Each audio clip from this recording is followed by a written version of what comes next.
Oh my gosh, welcome! I'm so glad you can make it to my birthday party. We're gonna have such an amazing time here. But first, I should introduce myself, huh?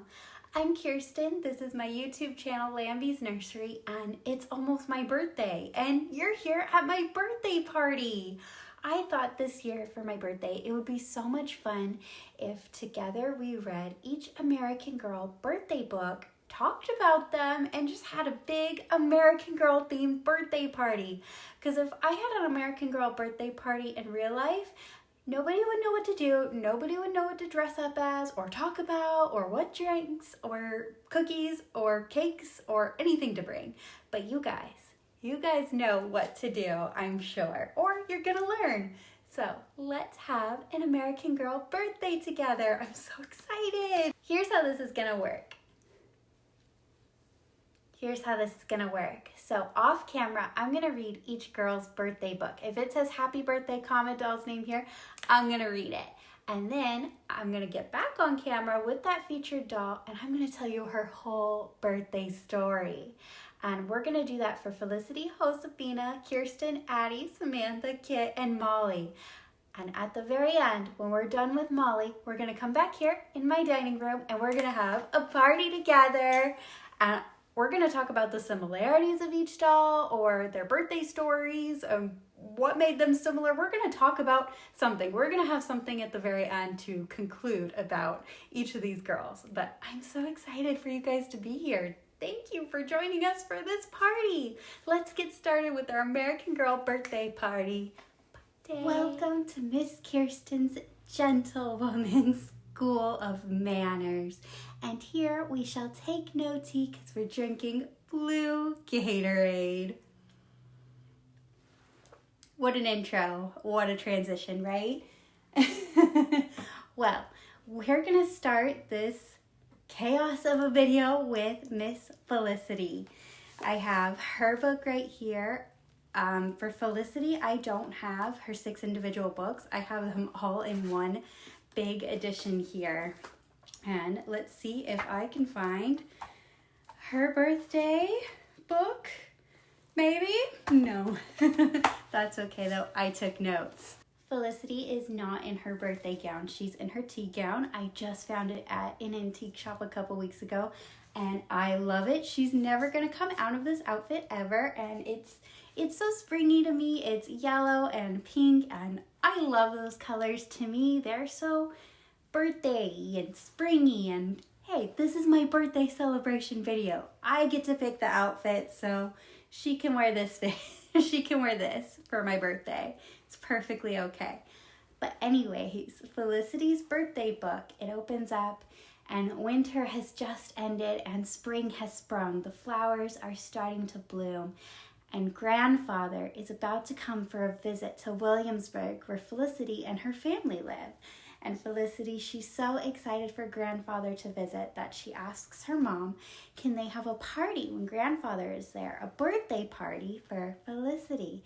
Because this is a really big birthday for Felicity. She's going to turn 10 years old. Double digits. Yay! And her mother does agree to have a birthday for Felicity.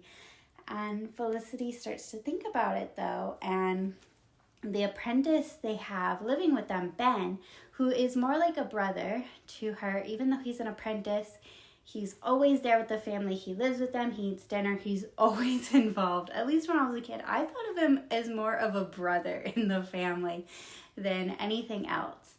But he is a patriot. He wants the colonies. These books, if you didn't know, take place in 1774. And this is before America was America. It's when America was a colony of England. Anyways, Ben, he's a patriot. He doesn't want to be a colony of England anymore. He wants America to be America, its own country. And grandfather, he grew up in England and he is loyal to the king, to King George. And you know what? I too, grandfather, I understand. I too am very loyal to Jonathan Groff. Oh wait, in this reality, Jonathan Groff is not King George, is he? Bummer. One day, Felicity is out in her garden and she's preparing for her grandfather to inspect it. It literally says that in the books, and it's so weird to me. Gardening is her hobby. Why is her grandfather going to inspect it? That is so weird to me, but I was in the military for 10 years. I hear inspect it and I just think anxiety, and I think white glove inspection, and I think, oh my gosh, I'm going to be in so much trouble if I don't get this right. Maybe for people, when it's hobbies and you hear inspection, maybe it's not a big deal, and maybe you don't think, oh my gosh, I'm going to get fired or disciplined or in huge trouble. I don't know. For me, it was a very bad thing. Maybe for Felicity, it's a fun thing. I don't know. But anyway, she's in the garden and Ben's hanging out in the garden with her, and she's trying to pluck this stubborn weed, and every time she plucks it, it grows right back. And Ben is joking with her and he's like, you should just leave it. And she's like, well, grandfather won't like it. And right about then, Isaac, a black militiaman, he comes up and he's the drummer in the militia. And he comes up and he's like, hey guys. And he teaches Felicity some tricks on his drums. And Felicity's really good and she's excited as he praises her. And part of the whole thing of this book is every time Felicity gets any good at an instrument or even touches one, she's amazing at it and everybody praises her, and that just makes her so happy. Happens several times throughout the book, and that's so cute. It's really cute. Anyways, when he's done teaching Felicity the drums, he goes over to Ben and he tells Ben, hey, the governor's Marines are coming over real soon, and they're taking all of the colonists' gunpowder. They're taking it away. The governor is having the Marines come and take all the colonists' gunpowder because he's afraid of all this unrest happen, because all these British soldiers are now hanging out in Williamsburg. And he's so afraid that war is going to break out. And he thinks that if he takes away all the gunpowder from Williamsburg, that, by the way, the colonists own this gunpowder. If he takes it away, that there won't be any unrest, there won't be any war, because, you know, they don't have any means of war. And that upsets the colonists quite a bit, because that's stealing, that's theirs. And poor Felicity, she's just like, I hope Ben doesn't talk about this at my birthday party in front of grandfather. Girl. Grandfather's arrived and he brought a baby lamb with him for Felicity and her siblings. Felicity gets to name the lamb. She names the little baby Posy.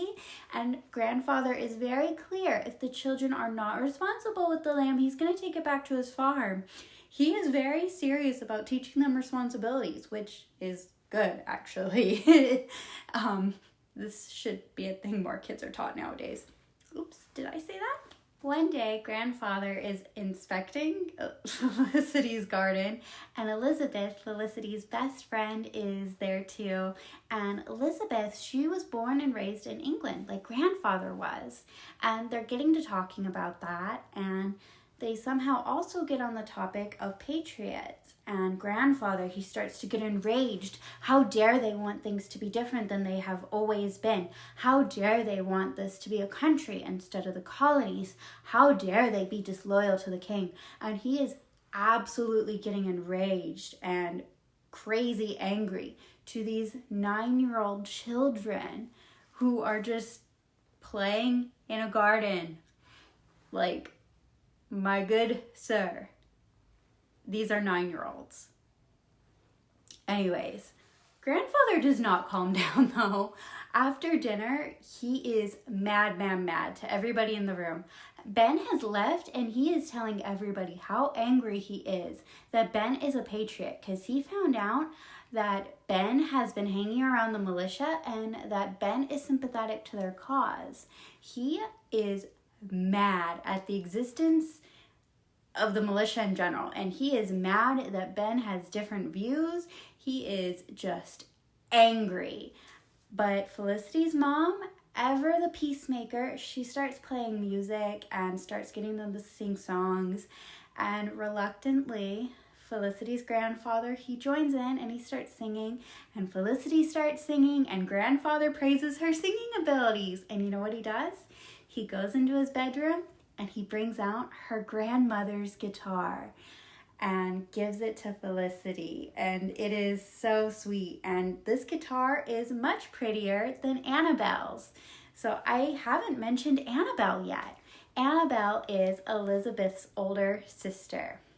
Annabelle is annoying, she's a know-it-all, and she's mean, but she's learning how to play guitar. And Felicity, she is so jealous, and she wanted a guitar so bad, but she didn't tell anybody. And Felicity's guitar is much prettier than Annabelle's, because Felicity's has a pink ribbon around it and a flower in the center. Unfortunately, though, Felicity's guitar is out of tune, and Felicity's parents assured her grandfather that it would never leave the house.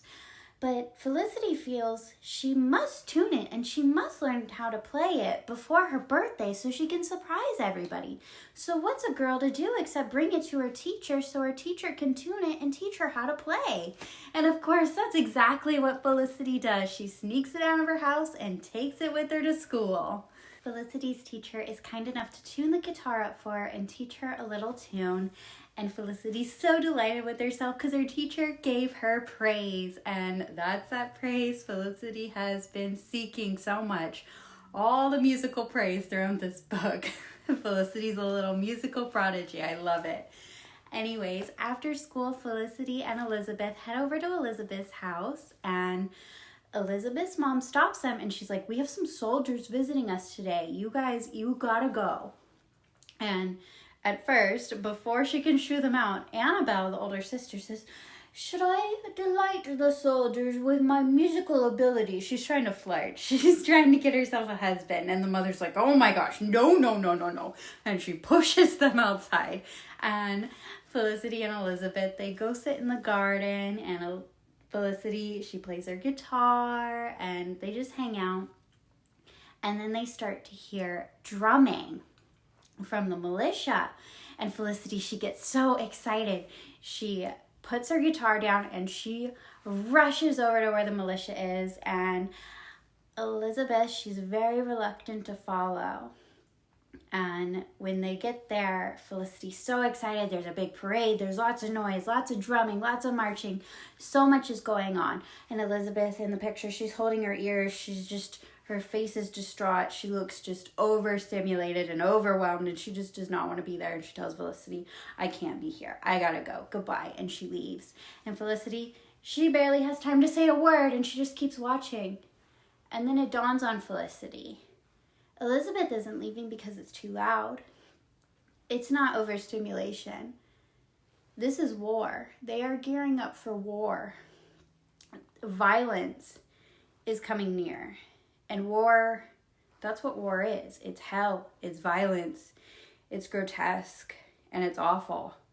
It's not just a big parade with drums and loud, fun noises. It's hell. Take it from a veteran. Felicity manages to catch up with Ben, and Ben laments to her how much he wants to join the militia, but he can't because he's an apprentice, and that means he has a certain amount of time he has to be with her family, and he can't break it because that is a promise. It's a contract, and it's important not to break those. It's against the law, and it's just not right to break a big promise like that. But he's going to. As soon as Felicity's grandfather leaves, he's going to break that promise, and he's going to leave and join the Felicity. He's going to join the Felicity, the shipper's wish. No, he's going to join the militia. Oh my gosh. I'm going to leave that in though. He's going to join the He's going to join the militia. Oh my gosh, he's going to join the militia. But when Ben mentions grandfather, everything clicks for Felicity. She left her guitar at Elizabeth's house, and she runs faster than she's ran in her entire life. She runs like the wind back to Elizabeth's house, and her guitar, it is safe and sound on the bench just where she left it. But she notices right then that Elizabeth's dad and those officers, they are out in the yard, in the garden, and they are there. And she grabs the guitar and she hops into a bush. And they don't see her, thank goodness, and they keep on talking. And the officers tell Elizabeth's dad how the governor's Marines, they are 5 miles away. And tonight, late tonight, they are going to go to the magazine where all the gunpowder is stored, and they are going to load it all up onto their wagons, and they are going to steal it all. And they kind of seem proud of themselves. They seem like this is a good thing. And Elizabeth's dad, despite being a loyalist, he knows this is a bad thing. He knows this is stealing, and that is not right at all. And he tells them as much. And he especially tells them this because he's like, what do you mean? The colonists are not going to be okay with this. And the officers are like, it's okay. The governor's going to tell them that they're doing this because the slaves are planning an uprising. And Elizabeth's dad's like, no, they're not. And that's a lie. Nobody's going to believe that lie. And the officer, instead of saying anything, he's just like, I beg your pardon. And he just leaves. And Elizabeth's dad is so mad. But he wanders away, and Felicity, she hightails it home with this big secret. But after hiding out in a bush, her guitar's soaking wet, she's soaking wet, and the beautiful pink ribbon that was tied around her guitar is frayed and destroyed. And when she gets home, her mom sees her and the state of herself and the guitar right away. Felicity's mother scolds her and tells her, you gotta tell your grandfather what you did yourself. So Felicity finds her grandfather. I don't even think she has to say a word because of how her and the guitar looks. And her grandfather, he is big mad. Big mad at her. And he says, you are not ready for this guitar, and it was a mistake for me to have given it to you. I was wrong to have given it to you. And he takes that guitar away. And my heart just absolutely broke for Felicity because I have made my grandparents big mad like that, and it hurts. It feels earth-shattering and heartbreaking to hurt them so bad and make them so mad. I've been there, Felicity. I've been there. It sucks. I'm sorry. Felicity's father tells her, you need to go to bed, Missy, without supper. But Felicity first says, I need to tell you something. And she tells him everything she heard at Elizabeth's house. And grandfather's like, stop talking. He is so angry. And he is trying to get her to stop. And he is screaming, you're a liar at her. You are making this up and you are being foolish. And her father sends her up to bed and says, don't tell these lies. And neither of them believe her. And she is so upset. She goes to bed and she is crying and wishing she didn't know such a big secret because she is 9 years old. She's not even 10. And she knows and is burdened with such a big secret. And gosh, that just hit me. That line, like a 9-year-old is burdened with such a big secret. Oh my gosh. But after everybody goes to bed, she sneaks out and she knocks on Ben's bedroom door and she tells him what she heard at Elizabeth's house. And her and Ben sneak out and they go to Isaac and they tell Isaac, and Isaac's like, it's after dark.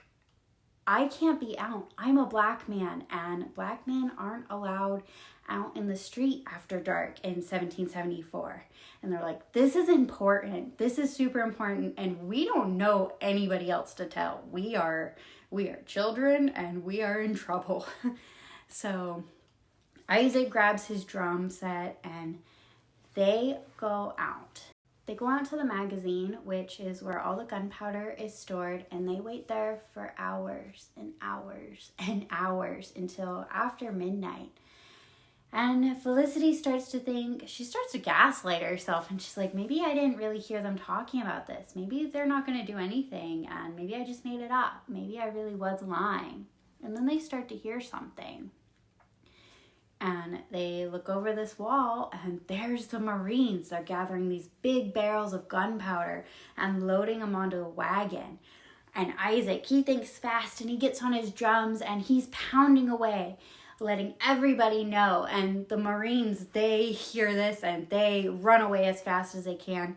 And Ben and Felicity, they go door to door to door to every house and let everybody know the Marines stole our gunpowder. The Marines stole our gunpowder. And an angry mob forms. But Felicity and Ben, before the angry mob notice, they do tell Isaac, go home where you're safe. So thank goodness Isaac made it home safe. But the angry mob, they know their gunpowder was stolen and they are big mad. But who came out in that angry mob? Felicity's dad, and he notices them. And he also knows now that Felicity was telling the truth. But he doesn't say anything to her then. He just tells her, go home, go to bed. And Felicity does, but when she wakes up the next morning, it's her birthday. She's not 9 years old anymore, she's 10. Yay for the big 10 years old. The biggest birthday an American girl can have is your 10th birthday. I don't even remember my 10th birthday. Yay for 10. Father comes into our room and he says the Marines were not caught, the gunpowder hasn't been found, and the governor can no longer be trusted. Instead of, happy birthday, you're 10, we love you so much. And Felicity asks, can I be trusted? And Father says, you were so brave. You did the right thing, and I'm proud of you, and I love you. And that made my heart so happy that he said that. And that he also said grandfather lost his trust in the governor too, because even though grandfather is loyal to the king, that gunpowder still belongs to the colonists. The colonists own that gunpowder, and what the governor did was stealing and lying. And grandfather understands that that is stealing and lying, and that is wrong. And that goes against grandfather's values. So grandfather also feels he can no longer trust the governor. So grandfather's also upset with the governor. Everybody is upset with the governor because the governor did something pretty kind of awful. But anyways, Felicity, she gets dressed for her party, and her party outfit is so cute. It's this pink dress with a pinafore apron with flowers on it to go with her garden and her sweet little lamb. It's so cute, and they have a big, beautiful party with lots and lots of flowers and lots of cakes. And grandfather, he gives Felicity a big bouquet of flowers from the garden, and that one weed that Ben and Felicity noticed, that is in the middle of the bouquet, because he says sometimes we just have to forgive the stubborn things, and that is his way of forgiving Felicity and Ben, I suppose, for being stubborn and a little bit different. And I don't know how I feel about that as someone who is stubborn and a little bit different. And probably a weed. I am definitely a weed. But he does give Felicity back the guitar, and he gives a new ribbon with the guitar, a beautiful red ribbon with the guitar. So that's it. That's a summary for Happy Birthday, Felicity. Our little musical prodigy here.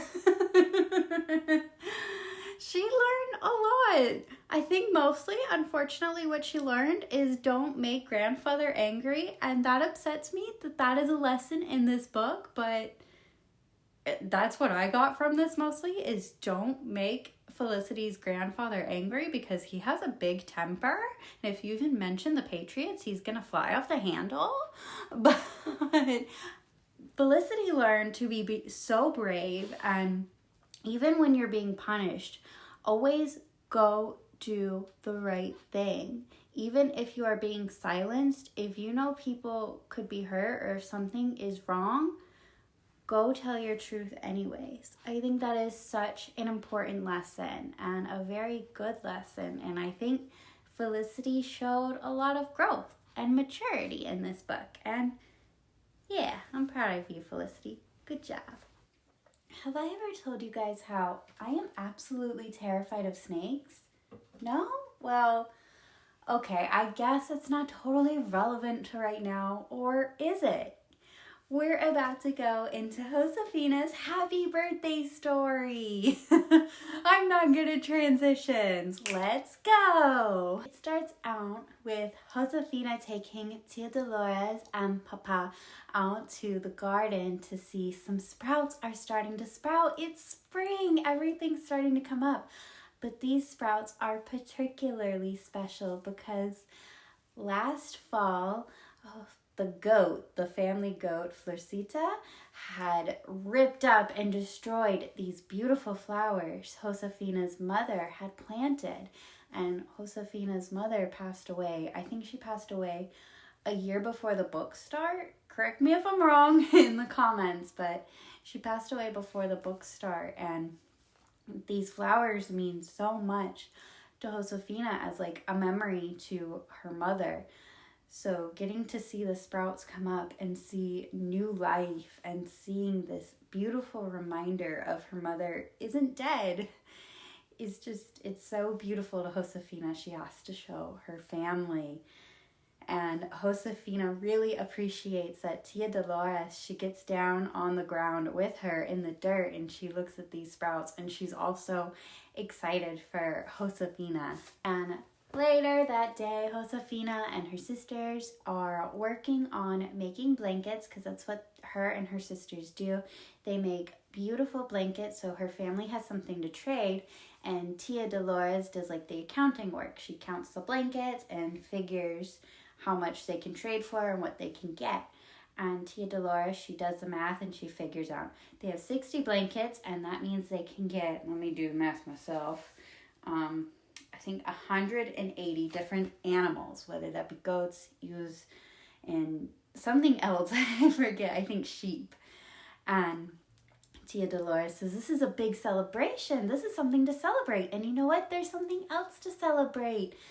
On San Jose Day, or San Jose Feast. Oh my gosh. A Feast of San Jose, sorry. That is March 19th, which is Josefina's birthday. So exciting. And I had to look up what the Feast of San Jose is. Because when I hear San Jose, I just think of the city that my closest American Girl store used to be in. And it doesn't exist anymore. But anyways, San Jose is Saint Joseph. And Saint Joseph is Jesus's father. Kind of his adopted father if you follow Christianity. Anyway, so it's a feast to celebrate that Joseph was a good husband to Mary, the mother of Jesus, and a good adopted dad to Jesus. So Josefina and Tia Dolores go and tell Papa the very good news that they can have a party and they have so many blankets they can sell for all these animals. And they need all these animals because last fall, Papa had been out doing some things. I don't remember this in the books at all, so I'm definitely paraphrasing. But hundreds of their animals had been killed. So Tia Dolores had this idea to start making blankets so they could trade for more animals. So that's what they're trying to do. They're trying to replace their animal population. And Tia Dolores and Josefina, they go out to tell Papa the good news. And Papa, he is with the goat, Felicity, and she is on her side. She's panting heavily. She's stressed out. And Papa tells them she just gave birth to a baby goat, but she is not doing well. She's weak and she is dying, and it doesn't take long at all for her to die. And Papa, he has the baby goat within his coat, and he shows it to Josefina, and she just falls in love with this little baby goat immediately. And she tells Papa, I want to take care of it. I want to raise this baby goat and make it grow big and strong. Papa tries to tell her, this is a newborn baby goat and it's fragile and it's going to need a lot of care and work, and it's very likely it might die, and that's going to break your heart, loving something so much and watching it pass away. And Josefina thinks to herself, I might feel triggered by this because I watched my mama died, and that's going to trigger me and remind me. But she also sees this sweet little baby goat and wants it to live. So she says, I don't care. I want to do whatever it takes to save this little baby goat's life. So she takes it in and she goes by the fire and she gets a bowl of warm milk. Because baby bottles don't exist then. They can't just run to the store and get a baby bottle. So she gets a bowl of warm milk and she dips her fingers in and she lets the baby goat suckle on her fingers to get milk. And she does that over and over and over again. And then back in those times, or at least in Josefina's culture during those times, the shepherd, he would sleep in a bunk bed above the fire to keep baby goats and baby animals warm with them and safe. So that's where Josefina sleeps for a while to keep the baby goat safe and warm. And slowly but surely, Josefina takes care of this baby goat and nurses it from a little sickly newborn to a springly, puppy, happy, energetic little goat that, oh my gosh, how they describe this little goat in the books reminds me of my puppy Ellie when she was a puppy, just so energetic and happy and followed me around and just so silly. And this little baby goat, she followed Josefina everywhere because as far as this little baby goat's concerned, Josefina is her mother. So they start calling the baby goat Sombrita, which means little shadow. One day, Tia Magdalena, she comes over and the girls are planting in the garden, but Sombrita, she's playing. I really think of her as a puppy in my head, and I was about to say she's barking at the birds to keep them away, but she's not. She's bleating at them. She's going bah, bah at the birds to make them go away because she's a silly, playful little goat. And Tia Magdalena, she's asking about Sombrita and how Josefina is raising her into a strong goat. And Tia Magdalena, she asks Josefina if she will come over the next day and help her clean her storage room out. And Josefina's so excited. She says yes. And the next day, before she goes over and helps Tia Magdalena out, they all go over to church and they plaster it because their buildings back then were made of mud. So they had to replaster the outsides to make sure they stay good and fresh and that the building doesn't crumble. So they have to go do that.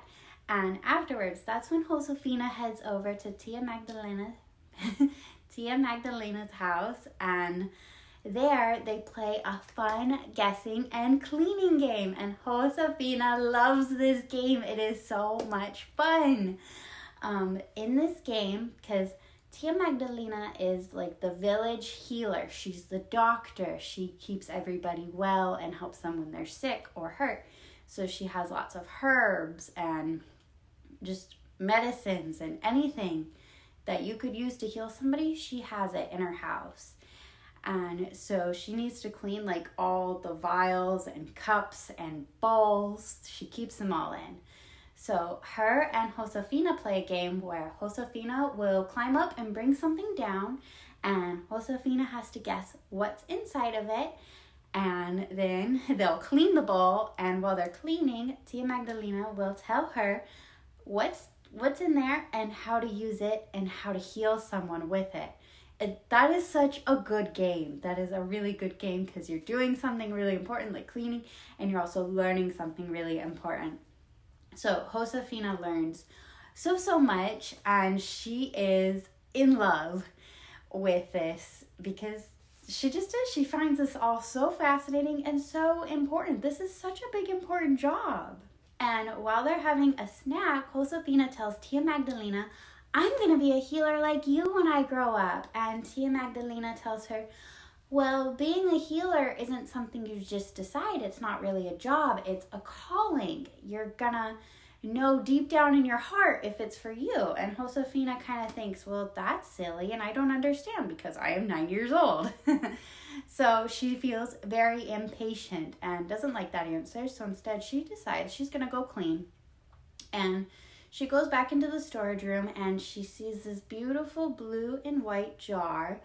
that Tia Magdalena had already told her was passed down from healer and healer and healer for generations. And there used to be lots and lots of them, but now there was only this one, and it was very special. And it was empty and nothing was inside of it. She was just keeping it because it was very special and passed down. Well, Josefina thought, I'm going to show her I'll be the best healer, and I'm going to clean this. But almost immediately, as what happens when you're a child, she drops it and it shatters into a million pieces. And Josefina feels absolutely awful and ashamed of herself. And she runs away. She runs out of the house. She runs back to her house. She climbs up her special favorite tree, and she cries and cries and cries and just feels so absolutely ashamed of herself until Tia Dolores comes and finds her and just comforts her and holds her.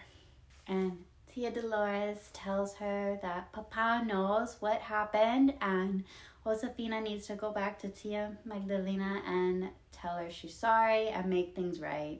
So Josefina does, and Tia Magdalena says, my jar can't be repaired, but maybe one day your hopes can be repaired. And that feels, that feels like the kindest thing you can say to a child in that circumstances.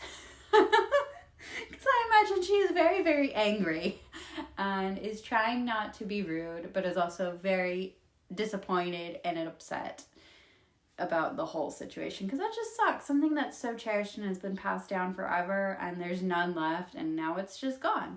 That sucks. So I understand both of their pain. It's an awful situation, but it happens. It's sad. It happens, though. On a different day that I don't know when, maybe they told me, maybe I forgot, I don't quite know, Josefina and her papa, they go to the pueblo to trade all the blankets for animals, and they've been trading with this family for a long time. So Papa knows them, and he knows he can trust them, and they don't need anything signed for these trades. They just trust each other on their word because they've been doing this together for a long, long time. But because they've been trading for a long, long time, that means Josefina has a friend over there. Mariana is about her age, and they both have dolls, and they're both little girls, so it's just perfect. And Josefina shows Mariana Sombrita, and Mariana asks her, will Sombrita follow us to the stream so we can go play dolls in the water? And Josefina says, yes. So they go down to the stream, and they're playing with their dolls, and they've made them little flower necklaces, and they've built them boats, and they're sailing them down the stream when they notice Sombrita is gone. She's missing, and they freak out, and they're searching everywhere through this prairie of long grass. And when a lot of people who don't live in deserts think of New Mexico and think of desert, they think of nothing. They think of just sand, but that's not quite how the desert is.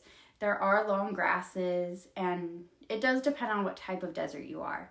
I'm from northern Nevada, so our desert is full of sagebrush, which is a type of bush, and it's very brushy. But it's not just sand. There's a lot of stuff coming up from the earth. So if something like a little baby goat is missing, it'd be hard to just look and be like, oh, there they are, because the sagebrush covers them up. And I have not been to the middle of nowhere, New Mexico, in the 1830s, but I imagine it's still very similar in that you can't just look, because there's a lot more than sand growing up from the ground. So they are searching everywhere, and it's a hard search to do when you're looking over bushes and grass and stuff, and it's all very brown. And the good thing is all the brush and grass and stuff is, for the most part, what I'm imagining of Nevada is it's very brown, and Sombrita is white and black. So that is very helpful. And eventually they do see a white and black little blur. And that white and black little blur, what is she doing? She's making friends with a rattlesnake, of course. Josefina freaks out, but she freaks out internally. We are a cool, calm, collected girly, and she slowly picks up a rock and hands it to her friend, and she says, if that snake strikes, you throw that rock as hard as you can. And very slowly, Josefina inches closer and closer to Sombrita, and she slowly stoops down and picks up Sombrita, and she picks her up real fast, and that freaks out the snake, and the snake lunges towards them and misses, but Mariana, the friend, she chucks her rock like she was told to do, but she misses, and that makes the snake angry, and he comes up and he bites Mariana right here in between that joint right there.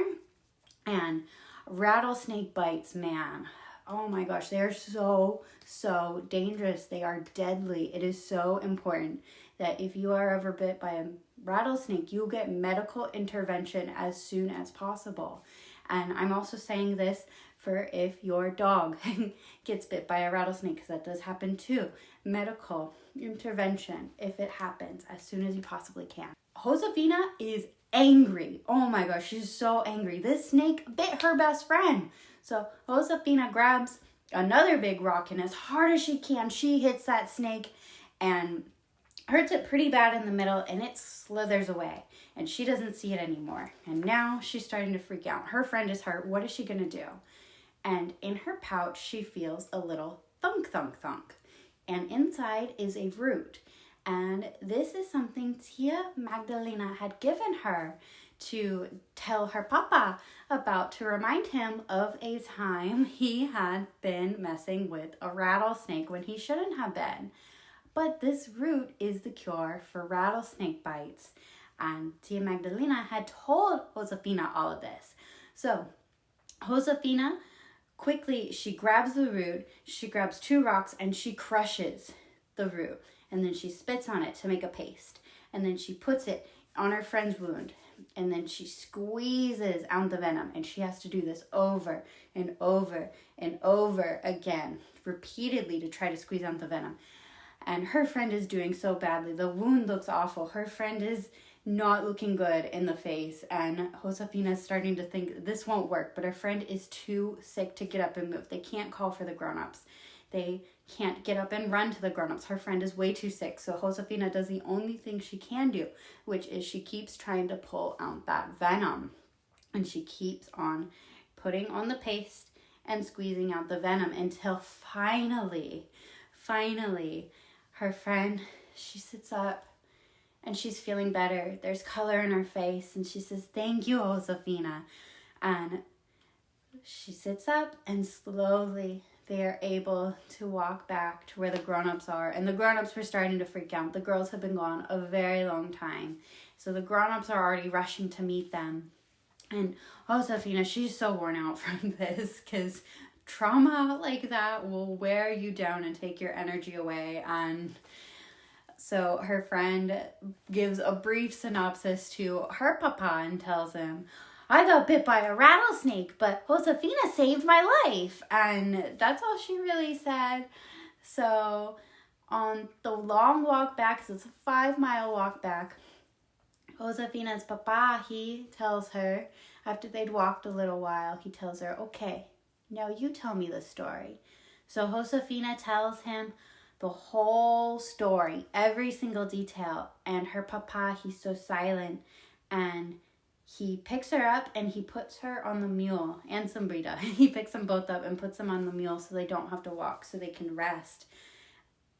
Because I think that's his quiet dad way of saying, "Oh my gosh, you went through so much, you need to rest, my brave, brave girl." The next morning is, guess what? Josefina's 10th birthday! Yay! Yay! It's her 10th birthday! The quintessential, most important birthday that we all remembered, because it changed all of our lives, right? Right? No? Yeah. It didn't change my life. I don't know anyone where it changed their lives, but in the American Girl world, your 10th birthday better change your life. Anyways, it's Josefina's 10th birthday, and she wakes up to her family coming into the room, and they're singing to her a special birthday song, and they have special cookies, and they have special gifts for Josefina. They have, for her gifts, she gets special little teal slippers. I have them on her feet, and she gets her mama's fan and her mama's special shawl, and I don't have those to show you guys on the doll, but that's so special because it's something from her mama, and when you lose someone, it's so heartwarming and special to have something of them to have close. So that makes her feel so special. And then later they have a big party with all their friends and family and neighbors, all come from miles around to have this big party with them. And there, in the middle of the festivities, Papa, he stops them all and he says, I want to tell you guys a story about the birthday girl, Josefina. And he tells the story of yesterday, of how she saved Mariana's life from the rattlesnake bite. And then in front of everybody, he gives her a rattlesnake rattle, which is what this picture is him giving her a rattlesnake rattle. And he says he's doing this because when he was a boy, he got bit by a rattlesnake and then he killed it and took the rattle. And he was so proud of himself for doing that, for defending himself. And now he is so proud of his daughter for not only defending herself, but saving the life of somebody else. He's just so proud of her that he is giving her this as a reminder of how proud he is of her. And that's so beautiful. And I wanted to cry. I thought that was so sweet. And then Josefina and Tia Magdalena talk, and Josefina, once again, she tells Tia Magdalena, I'm going to be a healer when I grow up. And Tia Magdalena says, see, you're going to be a healer. Because now there's proof. This is her calling. She had proof very early on in her life that this is where she's meant to be. And that was happy birthday, Josefina. In review of Josefina's books, there's two things I wanted to talk about. Originally, it was only one thing, but then I forgot to talk about something while I was telling you the summary. So now it's two things, and maybe it fits better in the review than in the middle of the summary. But I took this as a direct quote from the book. Josefina to Tia Magdalena says, sometimes it seems so long ago that Mama died. Sometimes it seems it just happened. And sometimes I'll see Mama in a dream and it seems as if she's still with us. And Tia Magdalena says, see, that's always how it's going to be for you. And that, I had to stop reading for a little bit after that. It hit my heart and it shattered it into a million pieces because that is so true. What both of them are saying is so true. My grandmother, my dad's mom, passed away when I was 17. Yeah, when I was 17. And that's still so true for her. It feels like she died just yesterday. It feels like she died so long ago. And when I see her in my dreams, it feels like no time has passed. But I'm also, it's been, 13 or 14 years since she's passed now. And the wound is never going to heal from that. But it's starting to scab over. Meanwhile, I lost my best friend, Daisy, and I know y'all have heard me talk about Daisy on this channel so much since she passed away. She passed away in March 2025, which is about 10 months ago now, as of me recording this clip of the video. And she was my best friend. She went through so much of my trauma with me. She went through everything with me. So many moves, so much chaos, so many good times, and she was always right there sitting beside me. She was everything to me. And the wound of losing Daisy I don't cry every day about it anymore, so it's healing in that sense. But it is still very much like an open wound where I still cry a lot when I miss her, and I still miss her constantly every day.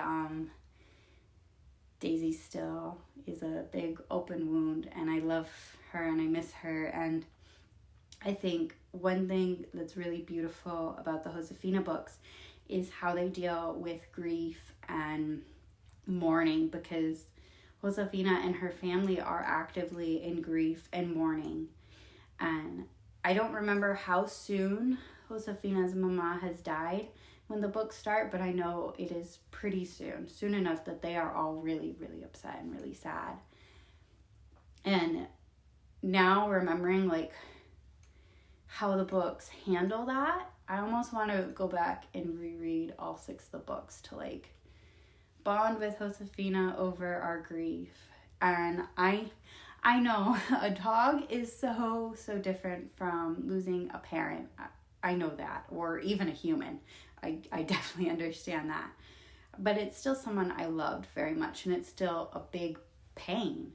And pain doesn't care if someone was a dog, a human, a cat, a giraffe. Pain just cares that it's pain and that it hurts. And I think that's really lovely that American Girl was able to do that and show that, because kids do lose people or pets or whatever in their lives from young ages and need to know how to deal with that. The other thing I wanted to say in summary was I'm terrified of snakes, and it's because of rattlesnakes. We went camping when I was 6 years old, and this camping trip, everything had gone wrong. We were with a big group of my parents' friends, and everything had gone wrong that could possibly go wrong. We were almost stranded hours away from the campground because somebody's car had broken down. Lots of cars had broken down. Everything had gone wrong. I remember I threw up all over my dad's sleeping bag. Like, this was not a good camping trip. Everything had gone wrong. And then the last morning when we're all picking up to leave, I think my parents already had everything in our car. We're ready to go. But one of our friends, he was like late waking up, and he's just rolling out of his tent, and we're all just watching him because he's playing crocodile hunter, dancing with a snake, a rattlesnake, and he's like holding his hat, and the snake's trying to bite his hat, and he's like, whoa, and the snake's like, ugh, and I'm freaking out. I'm real young at 6 and terrified, because even at that age, I know a rattlesnake bite is deadly. I'm so scared. I'm up on a table. My mom is screaming. Everybody's screaming. And my dad, I've always known, was afraid of snakes. And I'm pretty sure I have several memories of going to this campground with rattlesnakes. And on this particular memory, I don't remember who killed the snake, but I do have several memories of my dad killing rattlesnakes. And yeah, I don't like rattlesnakes. I've always been terrified of them. And how this guy found the rattlesnake was it was curled up under his pillow in his tent. He was just taking a nap with a rattlesnake on accident, and then just woke up and was like, oh my God, there's a rattlesnake. Scares me to this day. So, oh my gosh. Josefina, a million more times braver than I would have been.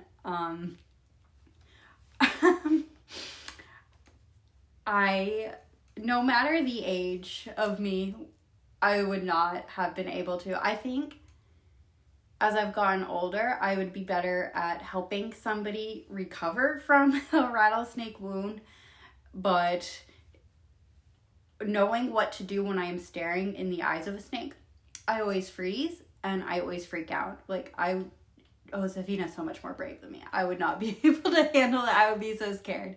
But if I can't see the snake, I'm pretty sure then I could help get somebody to safety, to hopefully save their life. Oh my gosh, Josefina, you are my hero though. You are so brave. I forgot that you took on a rattlesnake. High five, girl. Yeah, future nurse here. If she was in the modern day, I bet she would be a doctor. Yeah, you are so cool. Okay, well, on to the next book. The bond between a girl and her favorite doll is so special. But it's even more special when you happen to share the same name, and when you're 8 years old, you have this hyperfixation on the time period and everything she just represents. When I was like 8, I was so into Little House on the Prairie and everything I could get my hands on that was anything like it. And that's how I stumbled upon the American Girl books, and I saw Kirsten, and that was it for me. I begged and I begged and I begged for a Kirsten doll, and I finally got one. And yeah, that's how I got into American Girl, and I haven't stopped. And this has been my favorite doll, my best buddy in the whole world for, 19 years? More than that? Way more than that, maybe. Gosh, can I count? No. But that's okay. I love having her. Let's hop into happy birthday, Kirsten. That was my favorite transition. What about y'all? Probably not. But anything to do with Kirsten is my favorite. Anyways, happy birthday, Kirsten. So it starts off in the springtime. Everybody's doing their chores. The big long winter, the Larson family's first winter in Minnesota, has ended and spring is here. They're outside doing their chores and getting everything ready for spring and summer, and they're just so happy. It's been a sunshiny day, and then big angry storm clouds start to roll in, and they start to see the wind blow and the funnel clouds come, and it's a tornado. So they gather the whole family in except Papa and Uncle Olaf. They're out and about somewhere and will have to fend for themselves, but everybody else in the family, they get into the root cellar and they grab what is most important to them. So Aunt Inger, she grabs the family Bible, and Miss Winston, she grabs her very special quilt. And Aunt Inger, for the Bible, that is the most important thing for the Larson family because they read it every night. And it's probably one of the only books a family would own back then. And they have also put every important date inside that book. So if they didn't have a calendar they'd go to Walmart and buy every year to remember things like anniversaries, birthdays, and things like that, they'd write it down in the cover of the Bible so they'd always remember that Kirsten's birthday is June 8th. I forget the year Kirsten was born, but as they're sitting in the storm cellar, she's opened up the Bible and she's looking at her birth date and she's excited. It is a month away. She's anxious about the storm, but she's excited. Her birthday is a month away. And Anna, one of Kirsten's cousins, is talking to Miss Winston. Miss Winston is the school teacher who she moved from Maine all the way to Minnesota to teach school. And since she doesn't have family in Minnesota, she's staying with their family. So she has somewhere to stay while she teaches school. And Anna asks, why did Miss Winston bring a quilt down to the storm cellar? And Miss Winston explains how her whole family, everyone in her family, her aunts, her cousins, her friends, her sisters, her mother, grandmother, everyone in Maine made her this beautiful quilt. And it was to say goodbye, we love you, good luck. And I love that. My father is from Maine and my mother is from Nevada. And that's what my family did for my parents when they got married, was they made them a quilt, and half the quilt squares were about Nevada and Nevadan things, and the other half was Maine, and it was these two worlds colliding. So whenever I read that part in the book, I always think of my own family quilt because it's so special. Anyways, the girls are so into this quilt idea. They think it's so beautiful and lovely, and they ask Miss Winston, will you teach us how to make a quilt as lovely as as lovely as this? And Miss Winston, she says, of course, I would love to. Miss Winston was a born teacher. She loves to teach, so she's really into this idea of teaching the girls how to quilt. But Mama stops us down right then and there, and she's like, Kirsten, I am pregnant. This baby is due anytime now. You have way too much to do for me right now. And that's true. Kirsten's been doing all the chores. She's had very little time to play or do anything because they've been sewing clothes for the baby, diapers, and Mama also doesn't understand, why does Kirsten and the girls need to learn how to quilt? In Sweden, where they're from, they would just use a big loom and make blankets and clothes and stuff that way. They don't need to learn how to quilt. They don't need that. They can stay the same. Miss Winston says, but quilting is a practical skill for Kirsten to have, and she'll learn different techniques of sewing and like needlework and stuff like that. It is a practical skill to have, at least back then. I have made quilts, and I don't know if it's a very practical skill I have nowadays, but for this Kirsten, it is practical. Anyways, Mama does agree that it's okay, but only if Kirsten is doing it at school at recess. And the girls get excited about this because, yay, they get to make something at recess that is so fun. And it is. I miss making things at recess. And they notice that the skies are blue outside, the storm has passed over, their houses, their barn, everything is still standing. The storm made a bit of a mess, but nothing they can't clean up. So yay! And then the next day, the girls go to school and all their classmates are there, of course. And one of the classmates, Mary, she's made a quilt before. And she's so excited to show the other girls, this is how you quilt. And all the girls are so excited to be doing this.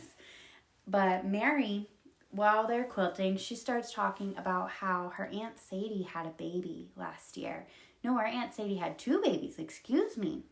But one of the babies died, and then Aunt Sadie died soon after. And that gives Kirsten so much anxiety because her mama's pregnant and she doesn't want her mama to pass because Kirsten has this trauma already. Her best friend that we meet in the first book, Meet Kirsten, passes away within the first few pages of the book. So this is already a trauma Kirsten has around death. And Kirsten does not want to think about the possibility of her mother dying at all. So she closes this thought down. We're not going to think about Mama dying. But as you can see throughout the book, that seed is there. She's not, it's there. She's not putting too many words to it, but she does not want her mama to die in childbirth, which was a real possibility back then. Mary is just the bringer of anxiety today, though, and she has more anxiety to give Kirsten because she says, Miss Winston's gonna leave us. And Kirsten's like, what? When? Why? And Mary says she's been to the school for 4 years, and every year she gets a new teacher. So any day now, Miss Winston's gonna leave. And the girls are worried about this, of course, because this is the only teacher Kirsten's known, and she loves her so much and doesn't want her to leave. So all the girls decide that they're each going to make a square of the quilt, and they're going to put it all together and make a quilt for Miss Winston, their teacher. It's so sweet. That's a really sweet idea. And Mary has just a little bit more anxiety to give Kirsten because she also says that 10 years old is a much more important birthday than 9 years old. And while Mary definitely, that doesn't sound like it would give any anxiety, but it does give Kirsten anxiety because she is so busy at home and she feels so forgotten about that she feels like nobody's going to remember it's her birthday. Nobody's going to do anything special for her. Nobody's going to do anything. And she's just going to be sad, and 10's no big deal. She's just going to keep being nothing to her family except mommy number 2, because Kirsten never says she's mommy number 2, but that's what it feels like throughout this book, because her mom is so pregnant and unable to do her own chores that Kirsten spends this whole book doing everything her mom would do. Everything. Kirsten is working from the moment she wakes up in the morning until her head hits the pillow. She's doing her mother's and her own chores. And one morning though, while Kirsten's doing all the chores, she goes out to the barn and Missy, their gray cat, has had kittens. She had 5 little babies, and one of the babies, the little gray baby, keeps getting lost. The little baby can't find the milk bar and keeps bumping into Missy's legs and just, it cannot find where it needs to go. And Kirsten's little brother says that one is too little to survive. And he is like point blank repeating something he had heard Uncle Olaf say about piglets. And Kirsten's like, you be quiet right now and you better not say about that kitten. That kitten is going to survive. She is so adamant and she helps the little kitten. She tries to bring it over to where the milk bar is, where the other kittens are getting some milk. And the kitten doesn't quite get it, but Kirsten gives it a little pep talk and says, be strong now and make sure you eat up. I have to go do all the chores now, but you get strong for me, okay? Which is just so sweet and so cute. And as for Peter and the kitten, I've seen a lot of puppies. I'm allergic to cats, so I haven't had much interaction with cats or kittens. But with dogs and puppies, when they don't have their eyes open yet, there is a lot of bumping around and getting lost. That is so normal. A few days after the kittens come, it's time for Mama's baby to be born. Mama's in labor, guys. Mama's gonna give birth and nobody is around except Kirsten. Aunt Inger is off helping give some neighbors soup. Papa's working with some guys down by the creek. Nobody is home but Kirsten. And Mama knows that while Kirsten can take on all her chores, Kirsten cannot help Mama through labor. Kirsten is not a midwife. Kirsten is still a 9-year-old little girl. But Mama does go lay down and she brings Kirsten to sit on the bed with her. And Mama tells Kirsten about the day Kirsten was born and how lovely it was and how happy Mama was to bring Kirsten into this world and how happy she was to have a little girl with yellow hair. And it was such a sweet little moment. And that moment was ruined when Mama's contractions start getting bigger and closer together and more violent. And she tells Kirsten, you gotta go now. You gotta go get help now. So Kirsten gets on her horse, Blackie, and she runs as fast as she can to Aunt Inger and tells Aunt Inger, the baby's coming right now. And Aunt Inger runs as fast as she can to go be a much better midwife to Mama. And Papa is not far away, down by a creek that isn't far. So Kirsten and Blackie go right over to where Papa is, and Papa's like, is it really that much of a hurry? And Kirsten's like, yes, a baby's coming, and Mama might die, because Aunt Sadie, Mary's Aunt Sadie, she died, Mama might die. Yes, Papa, this is very important, and you need to go quick. So she makes Papa take Blackie and Kirsten and Uncle Olaf. They walk back to the cabin, and Kirsten's freaking out the whole time. She wants to go be in the cabin because her anxiety is telling her that's gonna help, but it's not. She's a little girl, and babies come when they're gonna come. But Uncle Olaf tells her, focus on your chores and don't focus on that. The baby's gonna come when she comes. And when Kirsten's outside doing some chores, that's when Aunt Inger, she waves her apron out the door, smiling and grinning. And Kirsten runs up and she asks, is Mama okay? And Aunt Inger's smiling and says, go see for yourself.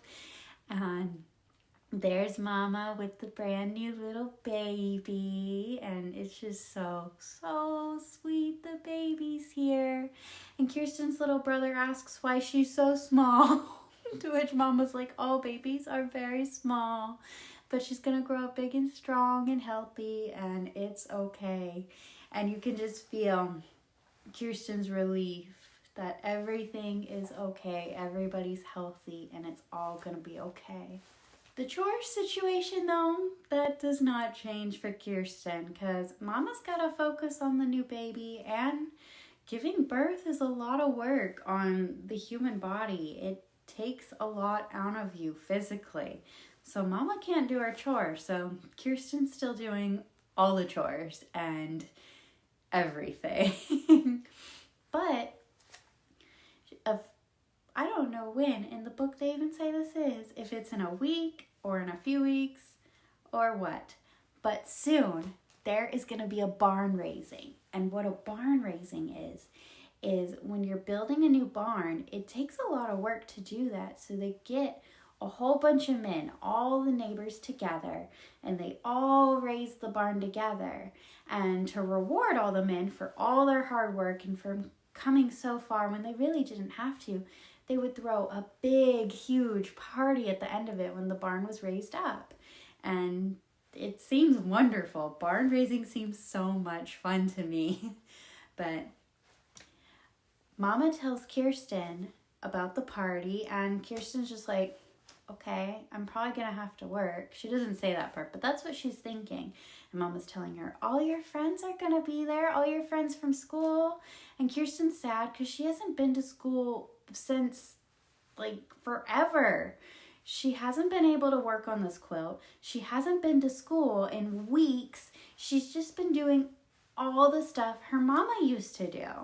So Kirsten's convinced this party's nothing. She's going to work right through it and not even get to get a glimpse of it or eat any of the food. Kirsten is having a big Cinderella moment right now. But part of her big Cinderella moment is Mama tells her she doesn't have to work that whole day. She can just play and play and play that whole day, and she can be a kid. She can do whatever she wants. She doesn't have to work. So the barn raising is going to be Kirsten's Cinderella ball that day, and Kirsten is over the moon, excited for her big, big day with her friends. And she hasn't had something like this in so long, if ever. The whole time they've been in Minnesota, I don't know if she's had a whole day to herself to play. So this is a really big deal. Side note, I forgot to show you guys, I found a little American Girl kitten. I think it's one of Rebecca's kittens, but I always keep it with Kirsten. It's not gray, but I always like to pretend it's one of Missy's kittens. So I forgot to show you guys. It's one of the kittens. Kirsten's kind of sad about the party though, because she hasn't worked on that quilt at all, and she's scared that her friends might be upset, or she hasn't done her fair share of the work on it. But the day of the party does come, her friends come out, and they're so excited to see her. They make daisy chains, and I imagine they make daisy crowns like this one on Kirsten's head. They all sew together all day long, and then they finish the quilt together. And Mama comes out with a heart-shaped cake she made, and it looks so pretty in the picture. It has strawberries all along it, and I want that birthday cake so much. That is a requirement at this birthday party we're all having right now. We need heart-shaped strawberry cake. My favorite strawberry cake. Anyways, weird side tangent, but they are all eating cake. And then Kirsten gets gifted hair ribbons and a beautiful apron for dressing up. And then her friends hand her the quilt they made, the friendship quilt. And Kirsten's like, but I thought it was for Miss Winston.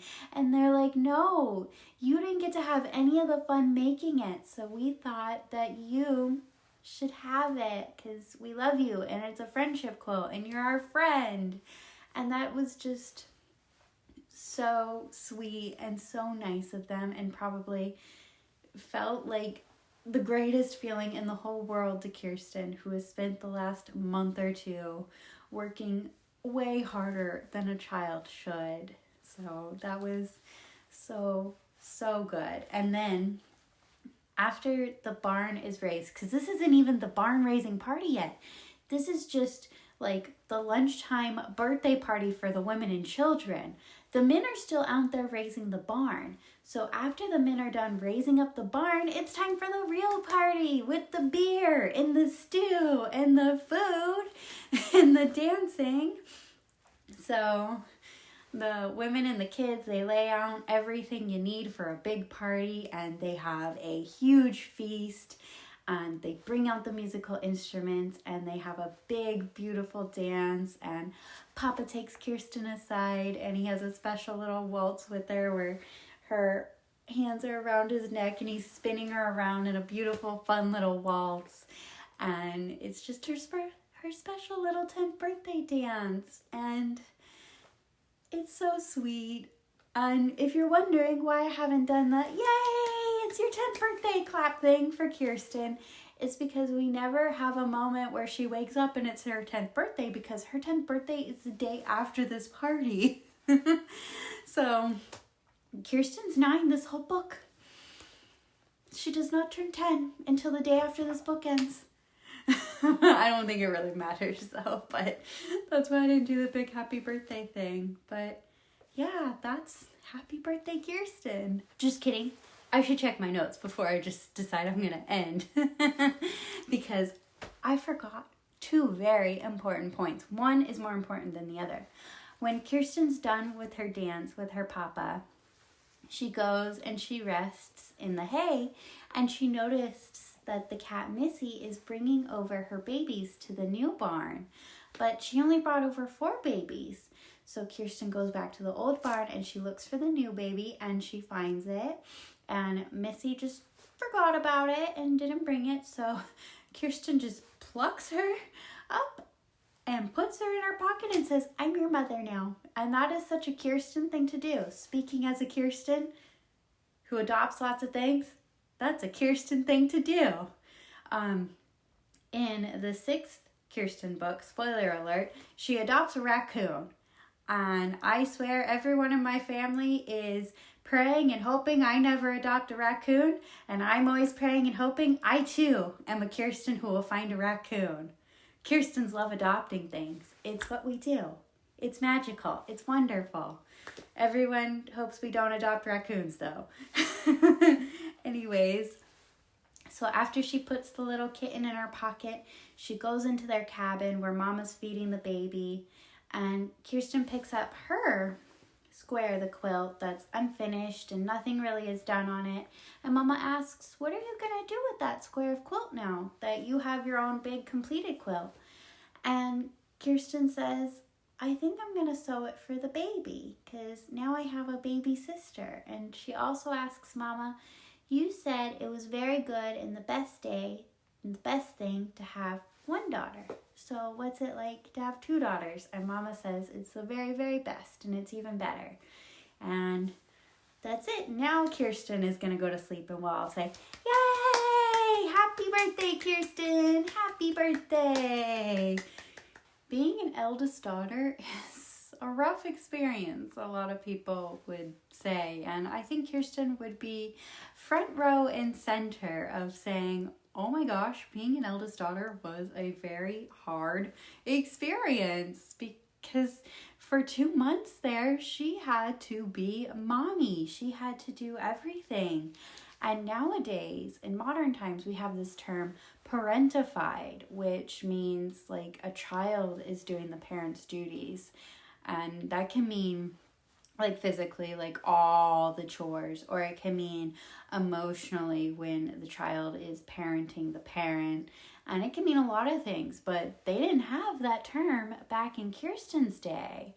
And they didn't even really have the term or the idea of childhood until like Samantha's time. And even then, that was only for wealthy children. Poor Nellie. Poor Nellie O'Malley. But as for Kirsten and a little review of her book, I'm so glad times have changed. Even though I've always had this fascination for the mid to late 1800s, I am so glad we live in a different time, and I'm so glad in a lot of ways things are better. And yeah, but I'm thankful Kirsten got to have a very good day, even if she had a very hard, rough few months after just having a lot of other rough few months. It's been a rough year for Kirsten, moving all the way from Sweden to Minnesota, having her best friend die on the way over to Minnesota, and then having her doll be packed away and having to try to learn English, and that's so hard. It's a very hard language. And her friend Singing Bird going away. There's just so much going on. Oh, and her papa get lost in a blizzard. Kirsten, you have so much going on, girl. So much stuff. And she finally gets this day of rest, and I'm so glad my girl got a day of rest. And to finish up this weird chain of thoughts that I'm having, I really want a Kirsten-themed birthday party. I think if I told my husband that, he would have no idea what to do. No idea. But like a heart-shaped strawberry cake and just the whole vibes of a Kirsten party. Pink and daisies everywhere and daisy flower crowns and dancing, and I don't know, it just seems wonderful. The vibes of being outside and everybody happy and having a big feast, and just simple outdoorsy vibes with strawberry cake, of course. I don't know. It just seems really wonderful. A Kirsten vibed birthday party. And Kirsten, of course, would agree, wouldn't you? We're always in agreement. That's the best part about being best friends with a doll. We never disagree. Addy and I were just thinking about how it's a perfect time for ice cream. Aren't you ready for some ice cream? I'm bad at transitions. Welcome to the Addy portion of this very long video. For Happy Birthday, Addy, this is the only hardcover American Girl book I have.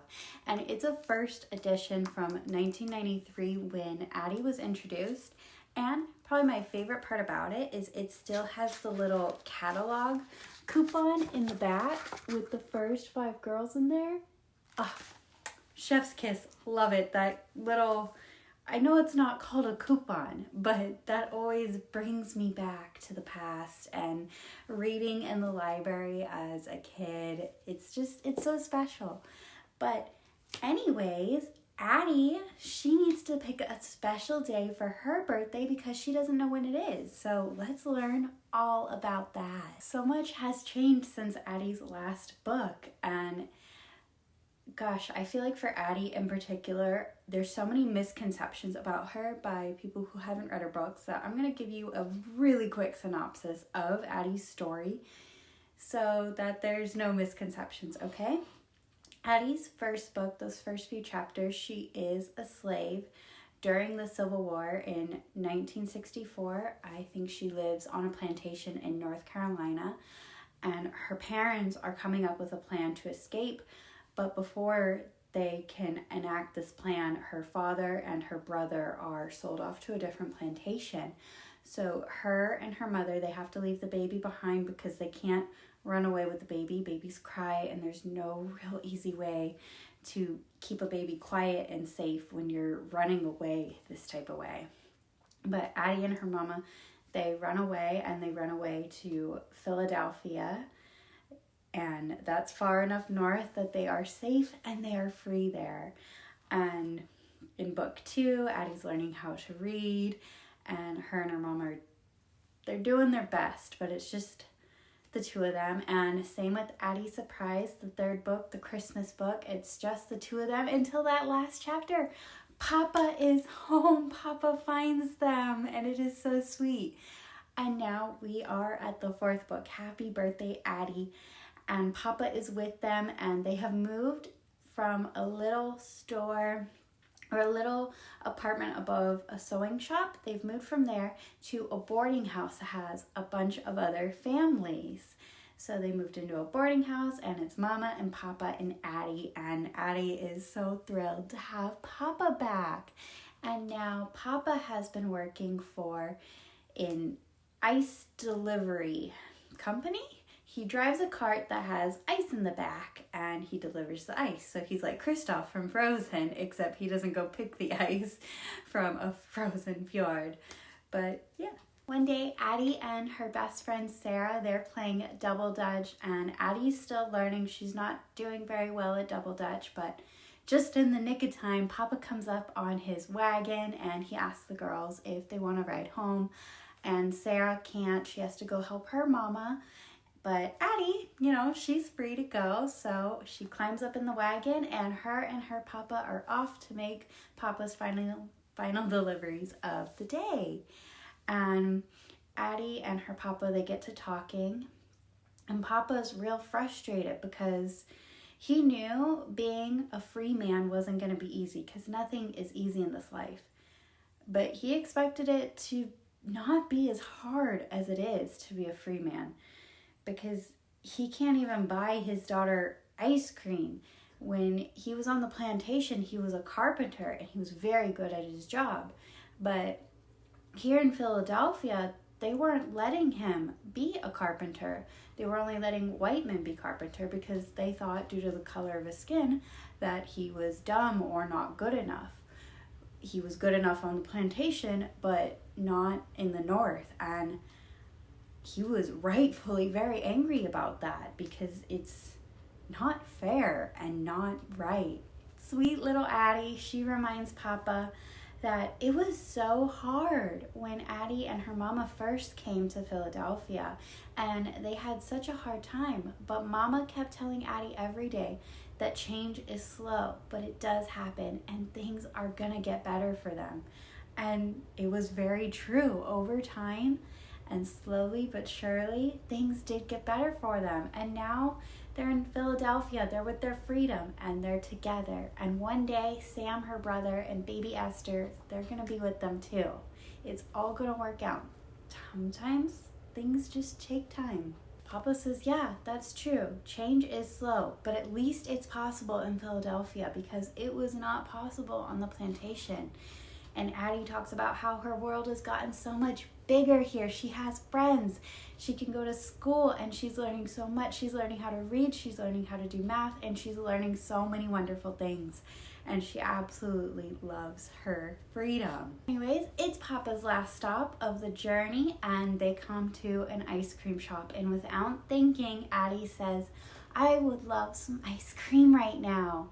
And Papa's face, he looks so sad, and Addy just feels so ashamed of herself and wishes she could take it back, because ice cream is such an expensive treat. And not only that, the ice cream shop he's delivering to only serves white people. So even if they had the money, they wouldn't be able to buy ice cream there. And that breaks both of their hearts, because it's not fair, and that's awful. Papa, he is so upset that he can deliver the ice to make the ice cream, but he cannot buy it for his daughter. And that is messed up. That is so messed up. He should be able to buy anything with his money. It's his money, Anyways, they go back home, and there's a new boarder moving in, and Addy's excited because it might be a kid. She's the only child in this boarding house, and she's kind of lonely most of the time, so she'd really love a friend. But instead, the two people who run the boarding house, Mr. and Mrs. Golden, it's Mr. Golden's mother who's moving in. And Addy is probably a little disappointed that it isn't a child. Instead, it's kind of the opposite of a child. It's an old woman, and they're not known to get on the ground and play. The next day, Mama and Papa, they work really long hours, and they're not always there to go get dinner, because in the boarding house, they all eat dinner together in the dining room. But Mama and Papa often work too long of hours to go be there for dinner with Addy, so often Addy will go alone. And so on this particular day, she goes downstairs to eat supper with everybody, and they're all talking about the streetcar situation. Because back then, at least in Philadelphia, there were streetcars pulled by horses, and there was an inside portion, and the white people got to sit on the inside portion that was shielded from the rain, and there were nice seats to sit on, and there was always plenty of room.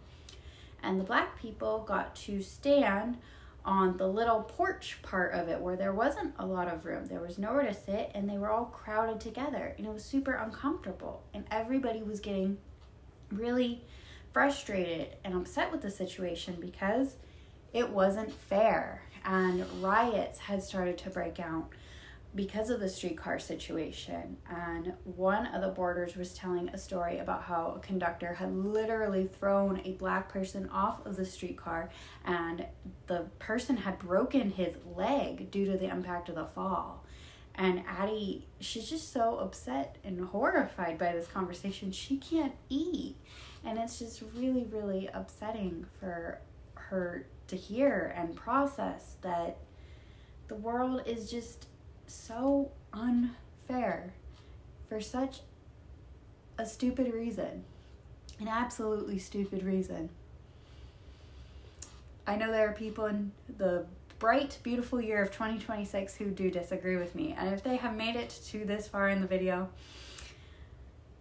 if you hate someone due to the color of their skin or where they came from, that's a really stupid reason to hate somebody. People are lovely, and we should get to know what people are like on the inside, because the inside is what counts. That's what Jesus would want us to do, not to get preachy. Heck, that's what every religious God leader I've heard of would want us to do. Just me on my soapbox, but let's get back to Addy's story. After dinner, Addy hears the singing of a bird, and like any child would, she follows it. The singing is in the boarding house, and she comes up to the open doorway where the bird is, but it's a dark room, so she can't see in. And she hears a voice saying, "Come in, child, come in." And she steps inside, and the light turns on, and there's Mr. Golden's mother, and she's blind. She can't see Addy. And Addy asks, "How did you know I was there?" And Mrs. Golden says, "Because I could hear you. You have soft little footsteps, and they sounded small like a child's, but I also knew you were there because that's where you stopped, was by my door." And they develop a beautiful friendship, and it makes my heart so happy to see this friendship. Addy ends up spending every day with, her name turns out to be M Dear. That's what she asks Addy to call her, is M Dear. And Addy spends every day after school with M Dear. She does her homework with M Dear, and M Dear will tell her stories of her life. And M Dear will often tell Addy that she was there that the day God invented dirt. And Addy just thinks that's so funny, and so do I. But I love this particular relationship because when I was from between the ages of 4 and 11, I spent every afternoon and many of my weekends with an elderly woman that I called Granny. She was not biologically my grandmother, but I loved her very, very much, and I would beg her to tell me stories of her life. She grew up on a farm in North Carolina during the Great Depression, and just her whole life had been so different than anybody else I had ever heard of, and she was just such a remarkable woman, and I miss her dearly. She died, I think, about 10 years ago now, and yeah, I loved this portion of the book with M Dear because it reminded me so much of being a little girl sitting with my granny and hearing her stories. On one of the occasions that M Dear and Addy are hanging out, M Dear asks Addy how old she is, when's her birthday, and Addy says she's about 9 and she was born in the spring, but she doesn't know the particular day. And M Dear says, "Well, then you have to pick a very special birthday to be your birthday, because a very special girl like you deserves a birthday." And Addy thinks about it, and she decides, well, yes, she does need to decide when her birthday's gonna be. And she tells her parents, and oh gosh, I don't think I remembered to tell you guys. A few days beforehand, when Papa was at that ice cream shop, he found in the trash an ice cream maker that he was gonna fix up. So Papa's fixed it up by now, and he tells Addy, "Well, when you choose your birthday, we're gonna have some ice cream. So you better pick a day soon, because we want some ice cream." And then on a different day, or maybe the same day, I don't know, Addy asks Dear why Sunny, the yellow bird, is always in a cage. And Dear says it's because she's lonely and they keep each other company. And Dear can probably also tell that Addy doesn't like that Sunny is in a cage because Addy felt caged her whole life until recently. And Dear tells Addy that Sunny's song goes beyond the cage bars and lifts everybody up, and it's so important. On one particular Saturday, Mama tells Addy, you can't play with Dear today. Dear's a very old woman and she needs to rest. Instead, Mama arranges for Sarah to come and play with Addy, and they have an indoor picnic, and then Sarah brought over rope for double dutch, so they go outside by Dear's window and they're playing double dutch, and Addy is still not getting the hang of it until Dear tells Addy, you have to listen to the rhythm of the ropes slapping the pavement. And Addy does that. And slowly, or actually within a first couple tries, she gets it and she's doing it, and she's doing it really well. Because watching the ropes wasn't enough for Addy. She had to listen to the rhythm. And that was really smart of Dear. And after a while, when they're done playing, they go inside to go thank Dear for helping them, and they notice she's curled up on her bed with a rag on her forehead, and she says she's not feeling well. She feels really stricken down with a headache, but she's out of her medicine. And Addy says, oh, we can go down to the pharmacy and get some for you. And Dear thanks her and gives her and Sarah 50 cents and says, go get y'all the medicine and a treat for yourselves and bring me back the change, please. So they go to the closest pharmacy and they are out of Dear's medicine. And Addy has this brilliant idea. On Pebble Street, there's another pharmacy, but Pebble Street is miles and miles away from where they are. And Sarah's like, we can't walk that far. That's going to take forever. And Addy is like, we'll just take the streetcar. It's so easy. We'll just get on and we'll go and we'll come back.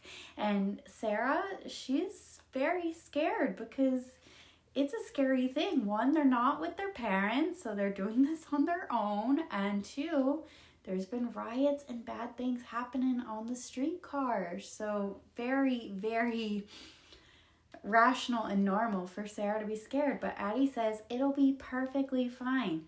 So they get on the streetcar and they head on over to Pebble Street. And there's no problems. It's a bit crowded and somebody steps on Addy's foot, but you know, for the most part, there's no big problems. And they get to the pharmacy and they walk inside and there's a big long line. And then when it's their turn at the front of the line, a man comes and he walks straight in front and he cuts them in line. And the pharmacist takes care of the man instead of the girls.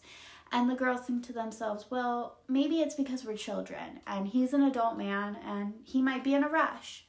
And then when the grown man is gone, a girl about their age, but a white girl, comes and skips the girls too. And then the girls are like, oh, yeah, we can't explain away this.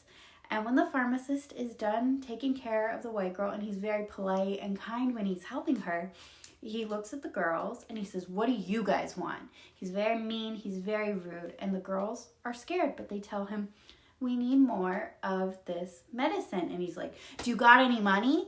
And Addy thinks to herself, like, of course I have money. Why would I come into this store if I didn't have any money? But she shows him the money and he's like, put it on the counter. So she puts it on the counter and he counts it out and he's being real grumpy and real fussy. And it starts to trigger Addy and she feels like she's back with her plantation master. And that isn't a feeling that should be happening. She shouldn't be feeling like that. Someone shouldn't be so rude to a child because of the color of their skin, but that's what happened back then. Anyways, he goes and he does grab Dear's medicine, thank goodness, but he slaps that money on the counter and Sarah goes and she scrambles to pick it up and he was just so rude. The girls run to get out of there and the streetcar passes them up. It's too full, so they have to wait 20 minutes to get on the next streetcar. So they get on it and it's way more crowded than the last one. And the streetcar gets to the next stop, and the conductor, he says, white passengers only, because there's no more room for black passengers on that outdoor porch portion. And the black people had been waiting for over an hour, and they tell him as much. They are tired of waiting, and they start to get angry, and someone tries to climb on in, and the conductor gets mad, and he pushes that guy off, and then he tells all the black passengers, get off. And some of them complain and say, but we already paid. And he says, I don't care. And he starts pushing them. And then everybody's pushing and shoving to get off. And in the scramble, Addy gets trampled and stepped on. Her stockings ripped. Her knee gets scraped. And she falls off this streetcar, the poor thing.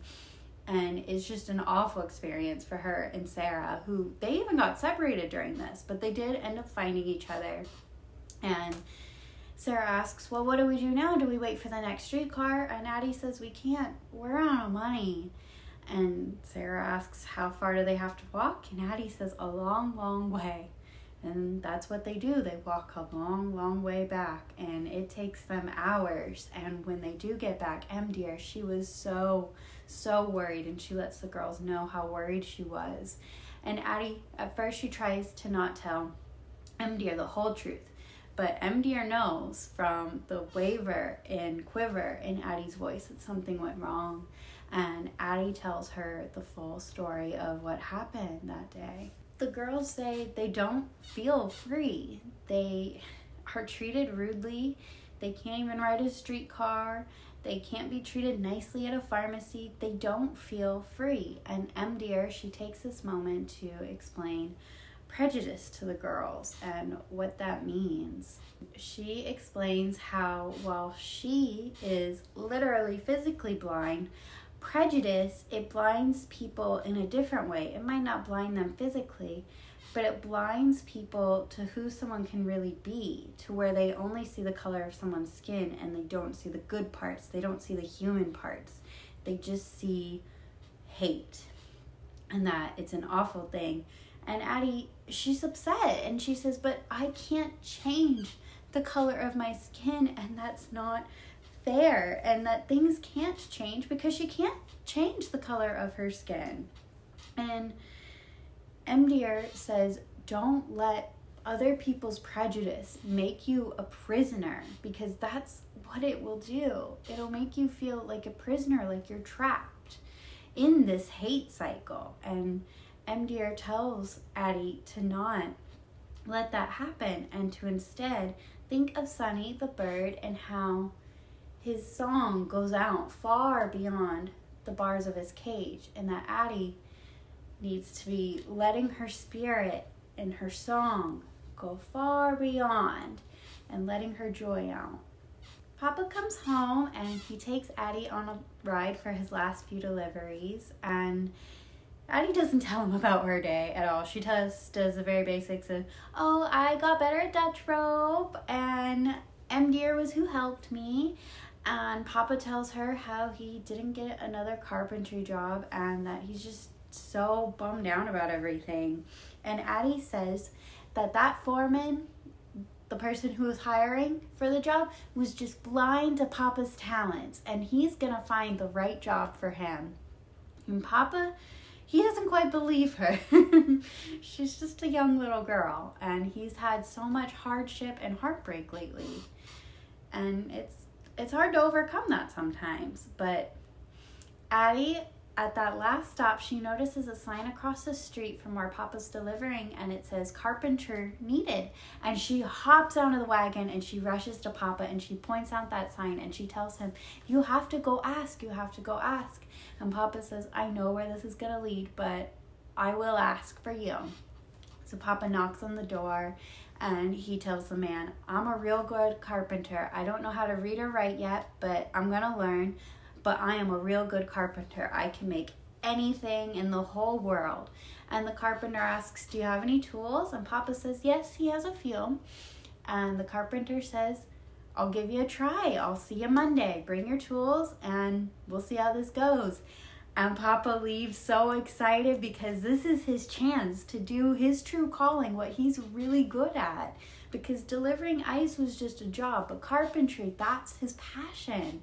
And he gets to go do that now because Addy was hopeful and brave for him. So that's so good. The next day is Sunday, and the Reverend at church tells everybody that he feels it in his bones. Change is on the way, and the war is going to be over soon. And Addy hopes with all of her heart that that is true. And then after church, her parents ask her, have you picked a birthday yet? And Addy says she hasn't picked a birthday yet. She's going to know it when she feels it. It's got to be a really, really special day that says, this is Addy's birthday. But it hasn't happened yet. And Mama says she hopes it happens soon because she really wants some ice cream. And you know what, Mama? That is so, so fair. But they go to bed that night and they wake up in the middle of the night to loud, big booms. And Addy at first is scared. She thinks the war has come to Philadelphia and that they're not safe. And then as her and her parents start to wake up, they realize that no, this isn't war. It's the opposite. The war has ended and people are celebrating and people are out in the streets in their night clothes, pounding on pans, pounding or blowing up cannons and just making so much loud, joyful noise. And just the details of it, they were handing out banners, there were people with signs, and everybody was just celebrating. And it sounds so wonderful, and I wish I could have seen it with my own eyes. It sounds like an amazing day. But Addy sees all this and she tells her parents, today's my birthday. And her sweet, sweet parents say, okay, today's your birthday. And they go back to the boarding house and her papa starts preparing the ice cream and they tell all the boarders, today's Addy's birthday. So after the ice cream's done and after everybody's dressed and fully awake, they have a big, beautiful birthday party for Addy where they have pie and ice cream, which sounds absolutely delightful. And M. Deer gives Addy a little bow with 2 of Sunny's feathers on it, and it's so sweet. And I wish I had it. I put Addy in her meat hat, but I don't have the little bow. Now I need it after rereading the story. Anyways, they have a big, delightful birthday, and it's Addy's 10th birthday. Oh, I forgot to do this. Yay! It's Addy's 10th birthday and the Civil War is over! Yay to both things! They are both so important, and I'm so glad the Civil War is over, and I'm so glad Addy picked such a wonderful birthday. But happy birthday, Addy! Happy birthday! If you haven't read Addy's full series, I highly recommend you go read it. It is a powerful and very eye-opening and beautiful series. I think it is the only series of American Girl books that have made me cry. It's absolutely amazing, and these books are not hard to find. I found most of Addy's books at a thrift store. Even that hardcover special copy I have, I found it at a thrift store. These books are affordable and easy to find. So go out there, go find them. And they're easy to read. Whether you are a younger person and just learning how to read, maybe you're not very good at reading, maybe you don't like reading. American Girl books are very easy to read, so don't let that daunt you if reading isn't your thing. I think Addy's books are very, very worth the read because history repeats itself. If we don't learn about history and learn how to prevent the bad things that have happened in the past, we are doomed to repeat those bad things. So learning history is so, so important. And I think Addy's books are so particularly important because racism is alive and well today in 2026. And it's awful. It makes me so mad how humans, for as far back as I know and understand time, we have separated ourselves from others and we have othered other people and then treated them badly. And it's awful, because deep down, we are all just people. We are all people. All our blood bleeds red. We all love. We all smile. We all laugh. We all have joy. We all cry. We all have bad days. We all mourn. We all get frustrated. We all get angry. We are all the same. We are all in this human experience together. And if you're looking for the official Lambie's Nursery stance on most things going on in the year 2026, it is that I love everybody. It doesn't matter what you look like. It doesn't matter what skin color you are. It doesn't matter your gender. It doesn't matter who you love. It doesn't matter what gods, or no God that you worship. All I care about is what's in your heart. And if there's hate and violence in your heart, I don't support that. I support people for love and who are trying to make the world a better place. And there's a lot of people right now with a lot of hate and violence in their heart, and I'm not here for that. And if you're here for that, I'm not the channel for you. And if you're gonna cause fights in the comments about anything in this, yeah, we don't stand for racism or sexism. You're just gonna be automatically blocked. I probably should have even said that in the beginning of the video, but here we are, I'm gonna say it now. Anyways, happy birthday, Addy was so special and magnificent because it's so sweet. I love the whole MDR aspect, and I also love how sweetly and child-friendly they also show that even though Addy is no longer a slave, she's still dealing with all these awful things. That sounds bad. I think what I mean is I love that they show it in a child-friendly way. I hate that that happened, but I love that they still tackle it. These are still really important issues that I'm so proud of American Girl for tackling, because just because she escaped from slavery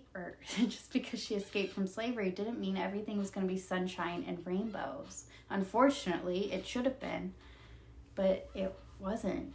She still couldn't go get ice cream with other kids her age.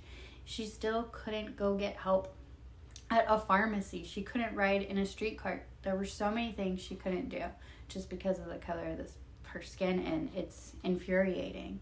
And I hope things change for the better more in my lifetime. I know that throughout history since Addy's time, things have been changing, and that's really good, and I hope they continue to change for the better more.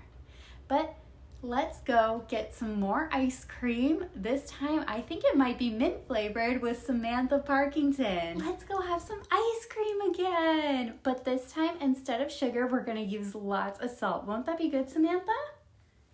She's having flashbacks because, well, we're gonna talk about it in Happy Birthday, Samantha. Here's my copy of Happy Birthday, Samantha. It's actually a reproduction of the original. I got it in Samantha's birthday outfit. They recently reproduced sometime in 2025 or maybe 2024. I don't remember, but that's where I got the book, was from the reproduction of the outfit.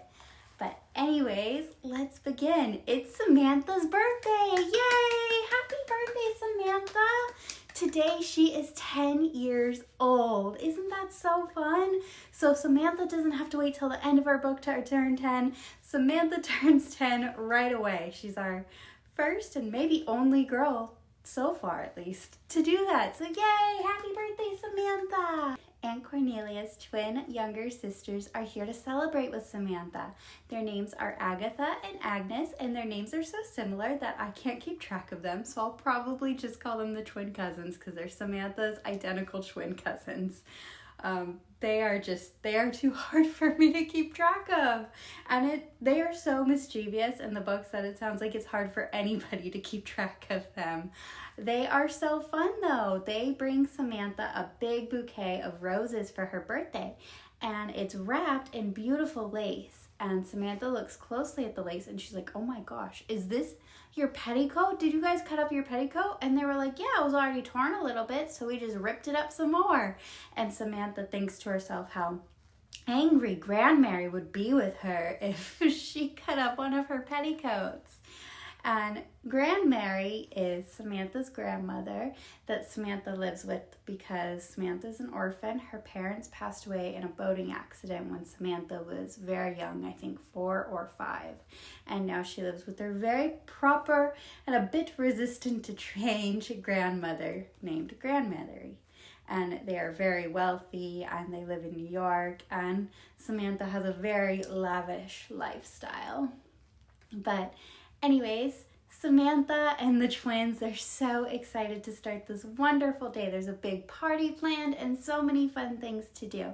So Samantha starts to get dressed, and first she has to get dressed in her long underwear. It has long pants and long sleeves, and it's just so hot and itchy. And this is late spring, early summer, and she has to wear this awful underwear from September through June because that's one of Grandmary's strict rules.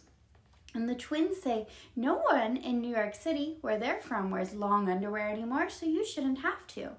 And Samantha, she thinks to herself, well, I am 10 years old today, so I should be able to make my own choices about my underwear. And she decides that today she's not going to wear long underwear, and instead, it doesn't say what she wears. I don't think, at least, but she doesn't wear the long, scratchy underwear. She makes her own choice. And that's a lot of this book, is she's starting to make her own choices that aren't Grandmary's. The girls run downstairs where Mr. and Mrs. Hawkins, the servants, are. Mrs. Hawkins has blueberry muffins for the girls, and there's a candle in one of the muffins for Samantha to blow out. And she wishes for her 10th year of life to be better and different than her 9th year of life. And she also finds out that the twins had stolen the roses from Mr. Hawkins, and she thinks that he's going to be so angry, and he's not. He says that it was a beautiful gift that they made Samantha, and that surprises her, which is good. Yay, nobody was mad at Samantha. She didn't even have a choice in the matter. Poor girl. I think Grandmary's very strict with her, so I think Samantha is often worried she's going to get in trouble sometimes. Anyways, the girls are going to make ice cream. No, let me start over. I'm so sorry. The girls, the twins, ask Mrs. Hawkins if she can make 10 tiny cakes, 10 pettifours for Samantha instead of one big cake, because it is all the rage in New York City. Nobody has a normal cake anymore. We all have pettifours. And Mrs. Hawkins, she says that she's never made pettifours before, and she's not sure, but if that's what Samantha wants, she's going to try. And Samantha says, well, that does sound lovely. So Mrs. Hawkins goes and she tries to make 10 little cakes for Samantha. And then the girls talk to Mr. Hawkins, who's in charge of the ice cream for later that day, and tell him that they want molded ice cream for the party. And he says, well, that's much easier than 10 pettifours because I already have the molds and I can just make shapes for the ice cream. So that is exciting. Yay, new fun treats that everybody has to make within only a few hours' notice. I feel so bad for Mrs. Hawkins. Oh my gosh, but that's okay. Spoiler alert, she does figure it out. The girls go outside to play for a little while, and there is Addy Ryland, Samantha's neighbor boy, who is rather mean. He's a bit of a bully. Actually, not even a bit. He's a giant bully to them. And he's being a jerk to the girls and rude, and one of the twins decides this is the time to fight him. She's gonna punch him in the face. Come on, let's go. And Samantha, she holds her back and she makes peace and tells Addy, fine, you can come and help us make ice cream, but you better not be mean to us, okay? And so they make ice cream with Mr. Hawkins and Addy, but the girls ignore Addy the whole time. And I think this annoys Addy a little bit, but we'll see. Grandmary finally finds Samantha and wishes her a happy birthday. And for her birthday, she gives Samantha this lovely flower crown and tells her that this was Samantha's mother's, and Samantha's mother wore it and got it on her 10th birthday. So it's very special to Samantha now. and feels very special that she wears it for that day.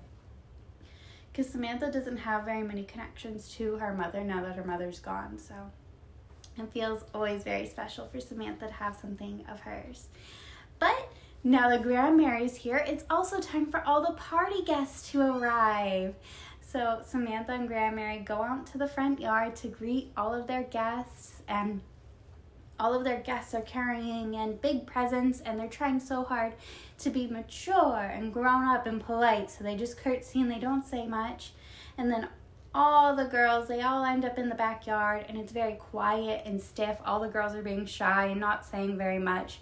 And Samantha tries to make small talk, but it's just not quite working.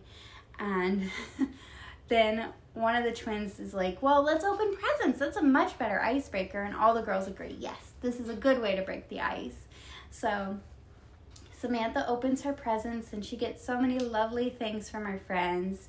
And from the twins, she gets the newest thing that's very cool in New York City. It's a teddy bear. This is when teddy bears were invented and becoming in fashion. So Samantha was one of the first to own a teddy bear, and she loves it.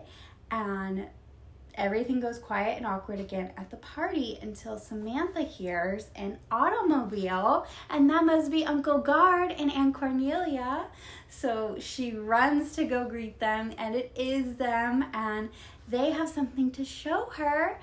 Aunt Cornelia brings out a happy, cute, tiny little puppy named Jip, and Samantha's just so delighted with this puppy, and they bring it to the backyard for all the other girls to see. And at first they're delighted because puppies are so cute.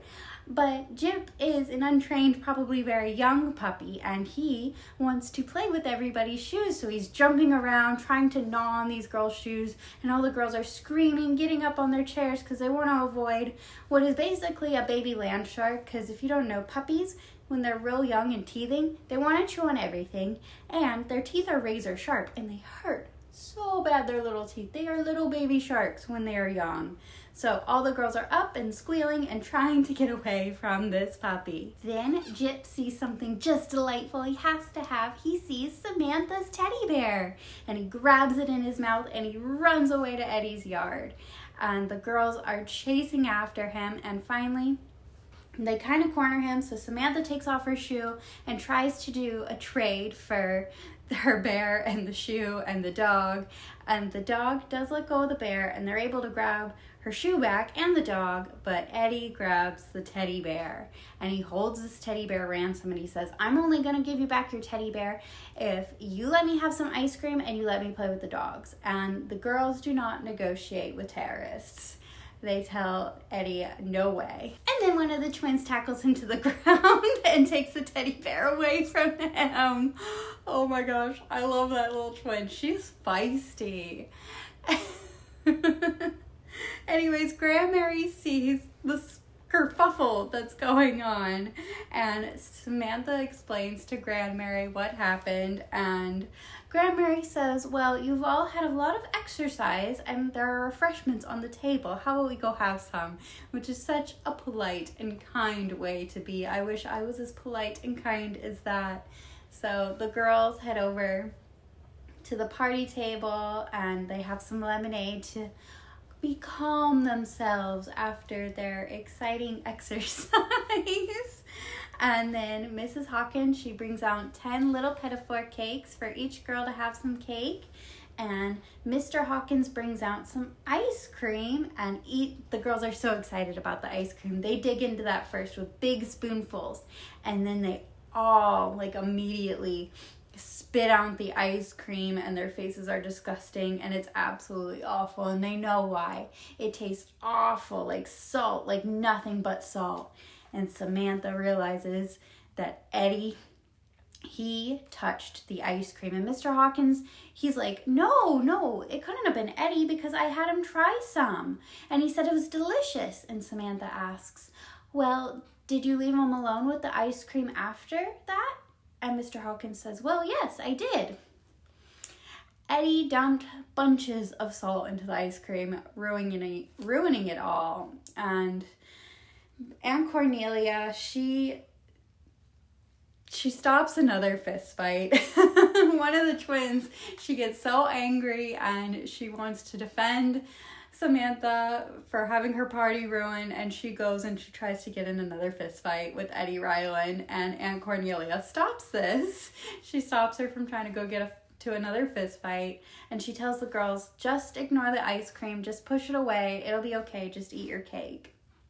And later, after the party, Aunt Cornelia and the twins come up with this brilliant idea. There's an ice cream parlor in New York City that they absolutely love, so how about this weekend, Grandmary and Samantha come have ice cream with them? Won't that be delightful? And Samantha asks Grandmary if it's okay, and Grandmary says yes. So the next weekend, Samantha and Grandmary, they're in a cab in New York City on their way over to Aunt Cornelia and Uncle Guard's house. But before they get there, their cab is stopped. And I want to bring up, for people who are picturing a yellow taxi cab in New York City, this is a horse-drawn carriage type of cab. Some people did have automobiles at this time, like Uncle Guard, but they were still very few and far between at the time. Mostly there were still horse-powered things, or horse-drawn carriages and the like. Anyways, their cab is stopped due to a big protest. It's a women's suffrage meeting.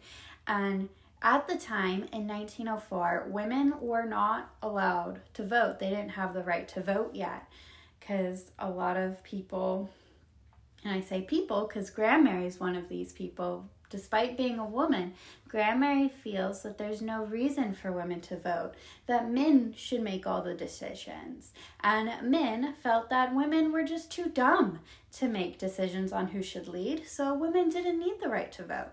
But many, many, many women felt that that was wrong, and they weren't too stupid, and if they should have to obey the laws of the country, that they should get a say in who leads the country.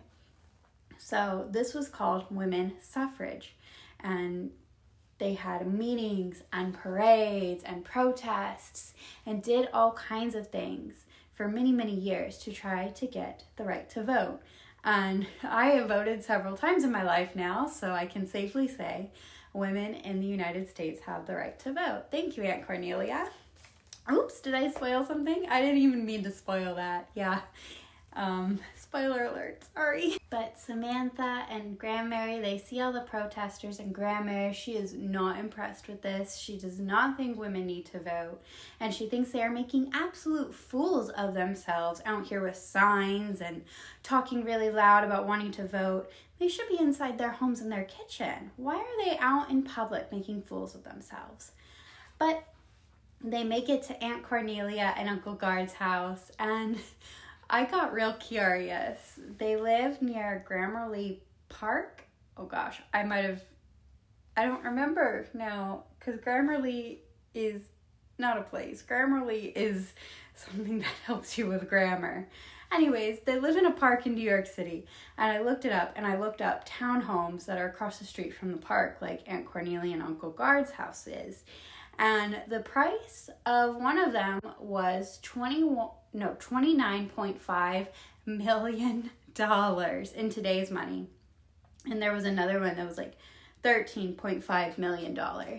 So if Samantha had kept that in her family and then gave it to Raquel in this year of 2026, Raquel would have like $30 million. Crazy how things change. Anyway, sorry, that's just a fun tangent I learned today of how much money Samantha's uncle's house is likely worth. But they get to the house, and they're having lunch with Uncle Guard, Aunt Cornelia, Grandmary, the twins, and Samantha. And Grandmary's talking about her plans for that day. She wants to go shopping, and she always goes shopping at this store over by Madison Square Garden, which is where the women's suffrage meeting is happening right now. And she's just not sure about it. But Uncle Guard tells her, oh, why don't you go up to Fifth Avenue? There's lots of new shops over there.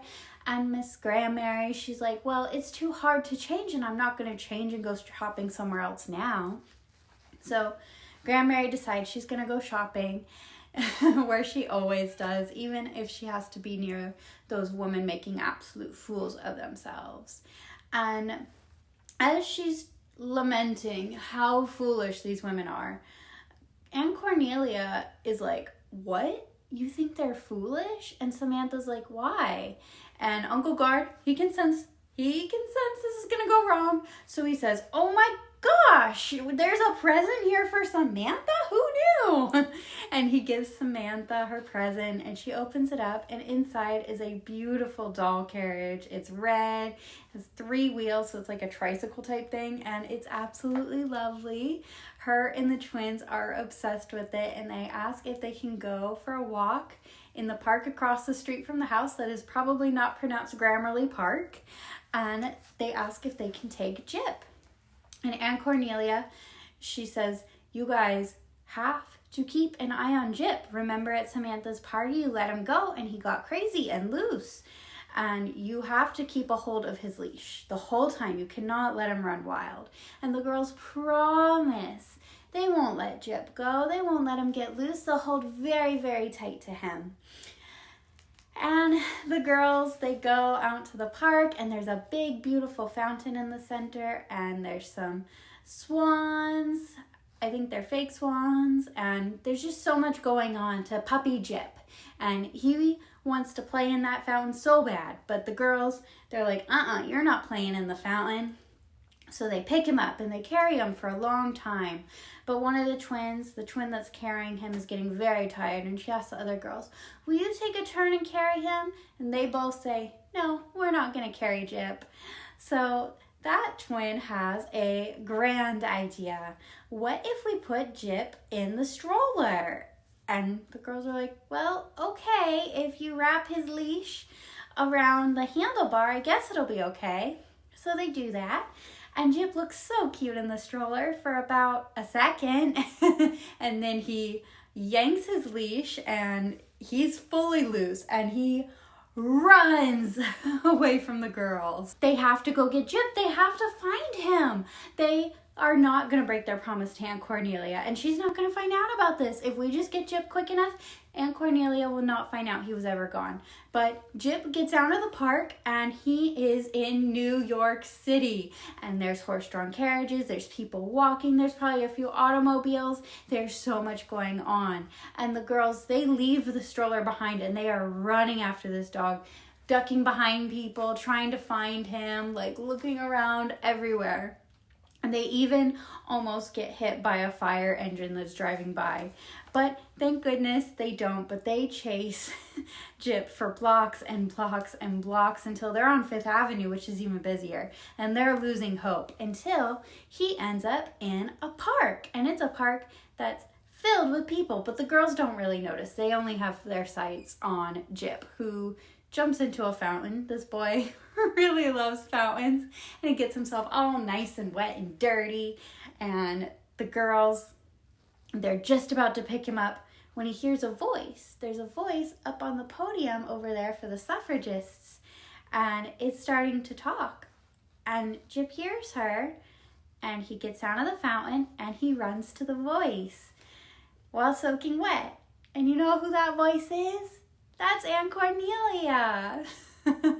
Aunt Cornelia is speaking to everybody at this women's suffrage event, and she sees Jip because he barks at her, and she picks him up even though he's soaking wet and muddy, and she says, well, this little guy wants to talk to you guys too. And then when she's done with their little speech, she looks around for the girls and finds them. At first the girls are like, should we run away? And they realize there's no way out of this one. So they stay. And Aunt Cornelia's like, you broke a promise to me. What were you guys thinking? What happened? Aunt Cornelia scolds them because she said, promise me you're not going to lose Jip. And they let loose his Jip. He got loose. And she says, you can't just change the rules and put him in a stroller whenever you want. I said, hands on the leash. And one of the twins is like, but you're out here trying to change the rules. And Aunt Cornelia is like, that is completely different. And she's not saying that in a mean way that grown-ups sometimes say. She's saying that in a way as in to say that she made a rule of hang on to Jip because if he gets loose and he gets run over by a car or something, that is so dangerous. And the girls chasing after him through traffic is so dangerous. So they are so lucky nobody got hurt in this. Whereas for women's right to vote, they've been talking about this for many, many years and have thought about all the different consequences and positive actions, negative, and it's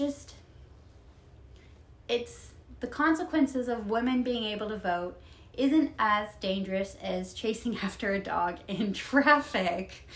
But, you know, kids don't always get the bigger picture, so good on Aunt Cornelia for giving them the bigger picture of why her trying to change the rules is very different than Jip getting out of the stroller and running. After Aunt Cornelia explains all that, they all realize they're going to be late for their ice cream date with Grandmary.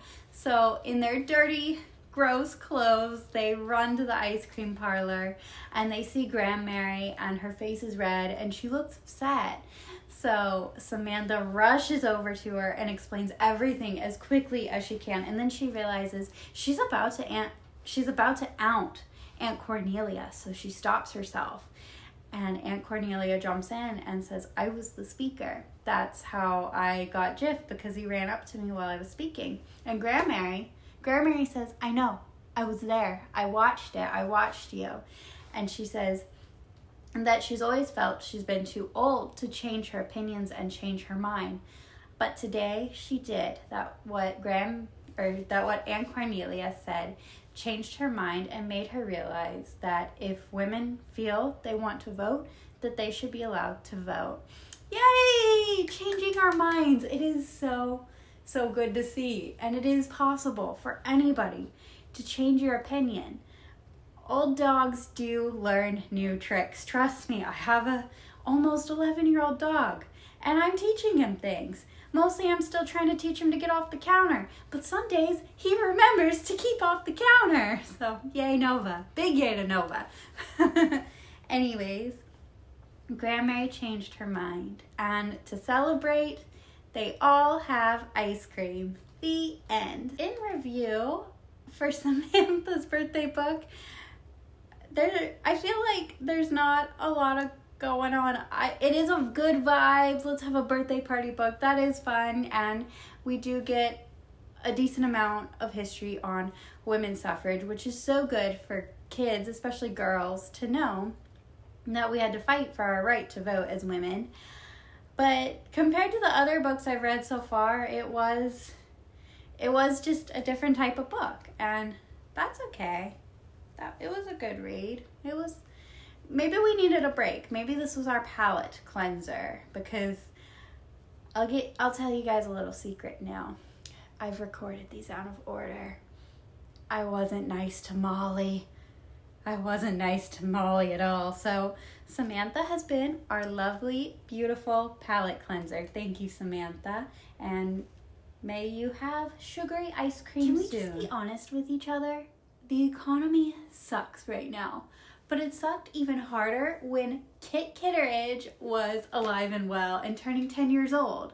So let's talk about happy birthday, Kit. I still suck at transitions, but let's go have some fun with Kit. So happy birthday, Kit. This is the copy I'm reading of, which is another giant one of all the books. But this one I've actually had since I was like in 7th grade or longer. Because when I was a kid, Kit was probably my second favorite to read about. Yeah, Kit was my second favorite to read about. Nellie was my second favorite doll, but Kit had my heart with the stories. I think I was probably more of a Kit than anything growing up. I loved to write. I loved to read. I was very imaginative. And I was also quite a tomboy when I was very little. So Kit was me personality-wise when I was a kid. So I'm really excited to revisit Kit with you guys. Let's go. Kit and her best friend Ruthie are upstairs in Kit's attic bedroom on Kit's typewriter writing a little newspaper story. So Kit lives in the attic of her house because her dad, he lost his job a few months ago, and it's the Great Depression, so nobody has a lot of money. So to make money, what their family has done is they have taken every bedroom in the house and every inch of available space, and they've turned her house into a boarding house. And since Kit had to give up her room, she lives in the attic that they converted into her bedroom. And I was always so jealous of her attic bedroom. It looked so much fun. Anyways, there's lots and lots of people at Kit's house, and there's about to be new people, or there already are new people. So Kit and Ruthie, they're writing a little newspaper about the newest boarders who've just come to live with them, and they're going to distribute their little newspaper to everybody tonight at dinner. As Ruthie and Kit are finishing the article, Sterling comes in. Sterling is a boy their age who's also a boarder living at Kit's house. And as Sterling comes in, a big burst of wind blows through the window, scattering everything on Kit's desk. And a picture from a magazine flies straight to Sterling, and he picks it up and he asks Kit, "What is this?" And she does not want to talk about it. She's super embarrassed. But Ruthie and Sterling, they poke her, they prod her, they ask, "Please tell us, please." So she explains that it's a magazine clip out that she cut out of a celebrity's birthday party they threw for their child, and it's all Robin Hood themed, and it looks amazing. There's kids playing Robin Hood, there's kids playing the bad guys, there's kids playing all kinds of different things. There's toy swords, arrows, horseback riding, so many different things to do all along the story of Robin Hood, and Kit thinks this is absolutely amazing, but she feels ashamed to even think about wanting this because her family has so little money right now. And she tells her friends this, that she just feels so bad she has to keep this a secret because her parents will be so upset if they find out that she wanted a party to begin with. And Sterling tells her it's okay to want things. Wanting things is kind of like holding hope. And don't feel ashamed for wanting something, especially something as cool as this. Ruthie heads on out, Sterling sits down to start drawing, and Kit gets up to do her Saturday chores. On Saturday, what she does is she goes to everybody's room and she strips their bed of all the sheets and blankets, and she takes them down to the laundry to wash. And while she stripped a few beds, Kit hears the doorbell ring. She goes down, and who could it be but her Aunt Millie? So Aunt Millie is no blood relation to them, but she adopted Kit's dad when he was a little boy because he was orphaned, and nobody feels like, I guess she never had Kit's dad call her mom, and nobody really knows what to call her, so they call her Aunt Millie, except Mother. Mother insists we cannot call her Aunt Millie. We must call her Mrs. Mildred, but she doesn't like that, so she's Aunt Millie. Anyways, Kit's like, "Well, we gotta go get Mom and Dad." And Aunt Millie sees that Kit's working on the laundry, and she's like, "No, we'll have time for fun later. Let's work now." And she helps Kit do the laundry, which is so sweet of her. And then when they're all done with the chores, they go find Mother and Dad, who are pretty excited to see Aunt Millie, at least Dad is, and they ask why she's here. And turns out it's because Aunt Millie, she's from Kentucky, and in her town was a big mine. But due to the Great Depression, the mine closed down. Did I say that's why Kit and her family are poor? Because this is the Great Depression. We're in the 1930s now. If I didn't, we're in the Great Depression. It's the 1930s now. Anyways, the mine in Aunt Millie's town closed down, and Aunt Millie was a school teacher. Specifically, I think she had to have taught high school English because she is obsessed with Shakespeare. And so the school shut down. Millie lost her house because that was like a part of the deal with the school, that Aunt Millie would have a house. So she lost everything. She lost her job and her house. She has nowhere to go. And she's on her way to go live with a friend, but figured she'd just stop in and see her family up here in Ohio instead for a little while. And they're so excited to see her, and Mother insists, "Oh, Aunt Millie, you have to take the master bedroom." And Aunt Millie's like, no, I can't do that. I didn't even give you guys any warning I'd be here, and I don't know how long I'll be. And Kit, she thinks about it, and there's enough room in the attic, so she invites Aunt Millie to sleep up in the attic with her, which is so sweet. Kit is really sweet to her Aunt Millie. Kit brings Aunt Millie up to the attic so Aunt Millie can set her stuff down and check everything out and just know where she's gonna sleep tonight and for the next few weeks. And Sterling is still upstairs, still drawing at Kit's desk, and Aunt Millie says, oh, he's gonna be handsome when he grows up. Oh my goodness. And the two kids are super embarrassed, but when I was a kid, I definitely thought Kit and Sterling were gonna get married, so that like confirms where I got that ship idea when I was a kid. I think I must have gotten it from Aunt Millie. That's so cute. That's so silly that I remembered that. I don't think there was anybody else in the American Girl books that I shipped as hard as I shipped Kit and Sterling. Like, I know a lot of people really shipped Felicity and Ben, and I just did not see it as a kid. Sterling and Kit, yep, that was my everything. I wanted them to get married. The next morning, Aunt Millie wakes Kit up super early and tells her, come with me. And she takes Kit outside to the backyard and starts picking dandelions. And Kit's like, what are you doing? And Aunt Millie explains that the dandelions, like the leaves they have, will make a really good salad. So they start picking them. It's a free way to get some yummy food. And then after breakfast, they plant a garden so they can get even more free food once that garden's up and growing. Mother wants the garden to be behind the garage so nobody can see it.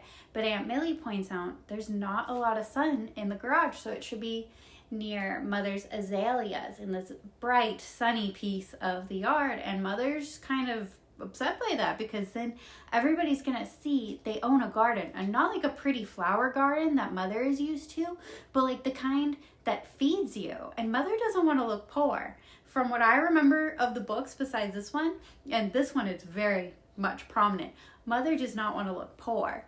Mother still wants to seem like she's upper class, or upper middle class at least, to all her friends. She doesn't want to look poor, but they are a little bit poor. They're more than a little bit poor. They are very poor and just scraping by. They need the garden to eat. Free food is free food, you know? But Aunt Millie does convince Mother that they need a garden there. And Kit has so much fun tending to the garden and getting it all set up. And it just seems all so lovely. And then Aunt Millie shows Kit how to make underwear. So bloomers, panties. Panties is what we call them now, but bloomers is what Kit and all the people in Kit's life would have called them back then, bloomers.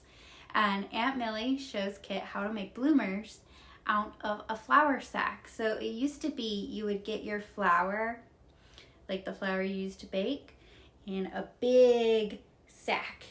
And yeah, you'd take the sack when all the flour was done, cut it up, and sew it back into bloomers. So Aunt Millie showed Kit how to do that.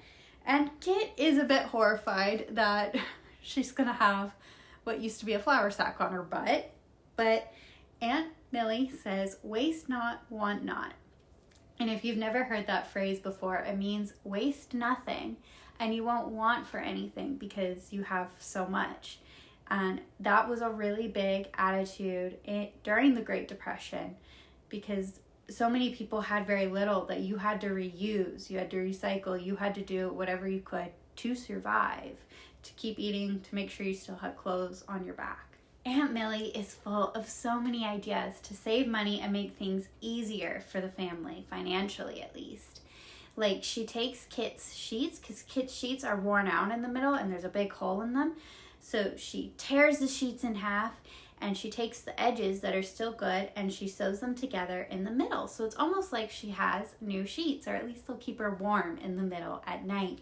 And Aunt Millie just has so many wonderful things like that. She moves her sewing room into the radio room where everybody gathers to listen to the radio. And while they're doing that, Aunt Millie will be sewing all kinds of things, sewing patches on clothes, sewing better sheets, sewing bloomers into, or flour sacks into bloomers, so many things. But Mother doesn't like this. Mother doesn't like that there's a sewing machine in the middle of her living room. She doesn't like that it's broadcasting to everybody in the house, all these boarders, that they need help with things. Mother is a very proud woman, and she is not enjoying any of this from Aunt Millie. Later, Kit and Ruthie and Sterling, they're talking about Aunt Millie together, and they decide that Aunt Millie is just like Cinderella's fairy godmother, except instead of a wand, she has hard work to make everything better.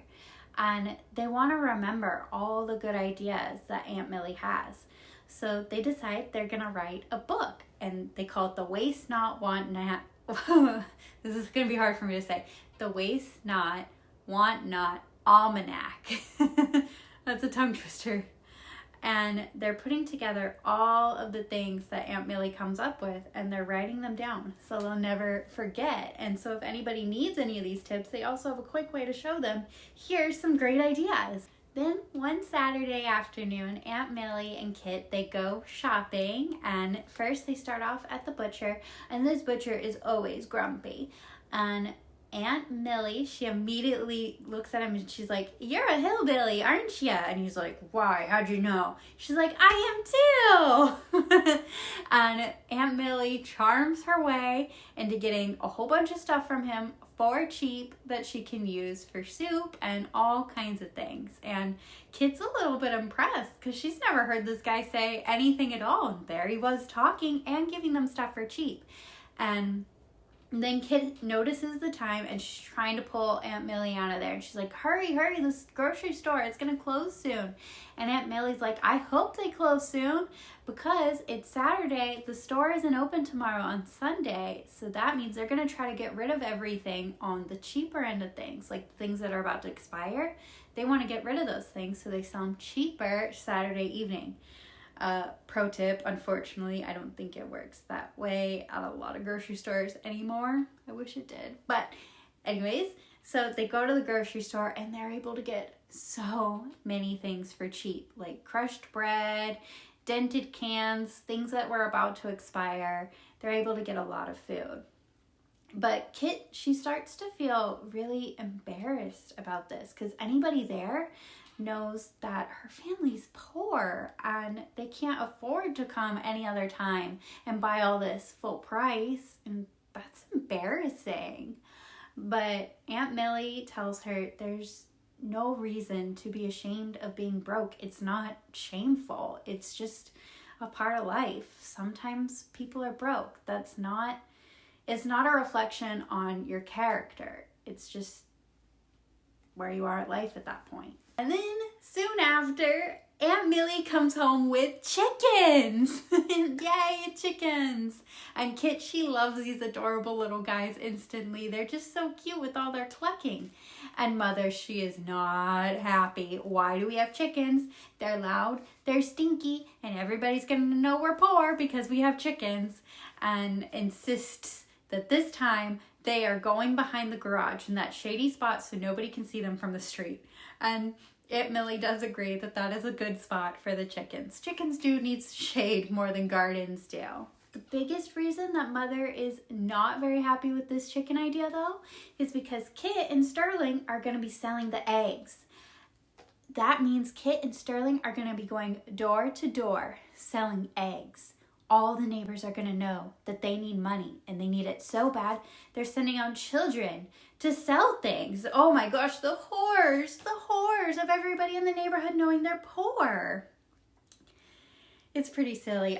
Side note, there used to be a game on AmericanGirl.com when I was a kid where you would play as Kit and you would go door to door selling eggs to save up money for something, and that was my favorite game in the world. I have never been good at math, and I really struggled with this game, like trying to make sure I was budgeting right and doing all the math right, but I did not care. I played this game so much, always trying to get like whatever the big item was. Anyways, when the chickens have produced a decent amount of eggs, it's a rainy Saturday, and Aunt Millie packs all the eggs up into Kit's wagon, and she sends Kit and Sterling out to go sell some eggs. At the same time, though, Aunt Millie has put together a beautiful party for Mother.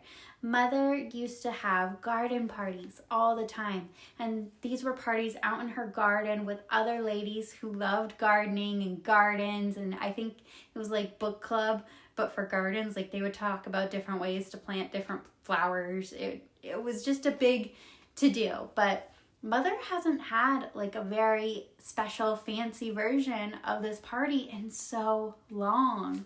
And so Aunt Millie has laid out all the beautiful things and has made everything really pretty without spending any money. And yeah, Aunt Millie brought all the garden party ladies over, so they're gonna have a nice time while Kit and Sterling go sell eggs. Kit and Sterling, they go to one of their neighbors first, and she opens the door and she's immediately like, oh my gosh, Kitteridge, what are you doing selling eggs? And she's super rude, super judgy, and is like, I didn't know your family was so broke. You have to stoop down so low. And Kit's like, well, I'm just here to sell some eggs. Do you want any? And the lady says, yes, I'll take a dozen. And after she closes the door, Kit and Sterling are like, we can't go to the neighbors. So they walk a few streets down to like people who don't know them quite as well. And that's where they sell the eggs. And they end up making $1.25. And let me see here, I did do the conversion. That is about $30 today in today's money. So they made $30 selling all these eggs. And as they're walking back home, they see a basset hound, a sweet, sad, starving basset hound. And she has a sign around her neck that says, we couldn't afford to feed her anymore. And Kit is just so sad for this dog.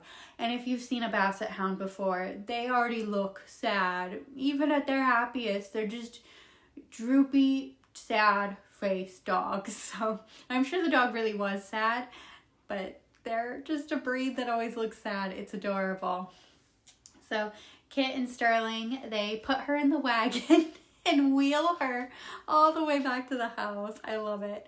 And they show her to Aunt Millie, and Aunt Millie's in love immediately and says that once they get some food in her, give her a bath and make sure she's well taken care of, she's going to be an amazing guard dog. And that's when the dog notices the chickens. And she all of a sudden gets all the energy in the world. She leaps out of that wagon and she pretends she's Jip. She runs as fast as she can, channeling her inner Jip, and is chasing after those chickens. And that's when Mother and her garden party friends, they haven't noticed all the commotion, and they open the back door and they're heading towards the garden. But before they can really come out, the dog has ended up herding and chasing all the chickens into where the ladies are and has plowed everybody, the ladies, the chickens, everybody into the dining room and is chasing them all around. Everything for the party that was in the dining room was destroyed. Like, everything's on the ground, the table's knocked over, all the pretty things are destroyed, and there's feathers everywhere, ladies screaming. And finally, they're able to get Grace wrangled. Oh, that's the dog's name. I always tell y'all the animals and the names of everything before I'm supposed to, don't I? Oops. Well, this is Grace. They wrangle Grace and they're able to get her outside, get the chickens outside, and Kit is so disappointed because Mother is just furious and upset, and she says this was the party to end all parties. And Kit, she thinks to herself, that means we're never gonna have another party again. And later that night, when they're in the attic, Kit tells Aunt Millie this, and Aunt Millie, she says, that's not true. You're gonna have a party again, I'm sure. Or maybe she doesn't say that. Let me check my notes. Notes checked. Aunt Millie says, don't give up hope. You never know what's gonna happen. And they turn their attention to Grace, and Kit asks, what should we name her? And Aunt Millie says there is only one name possible for such a clumsy, ungraceful dog, and that is Grace.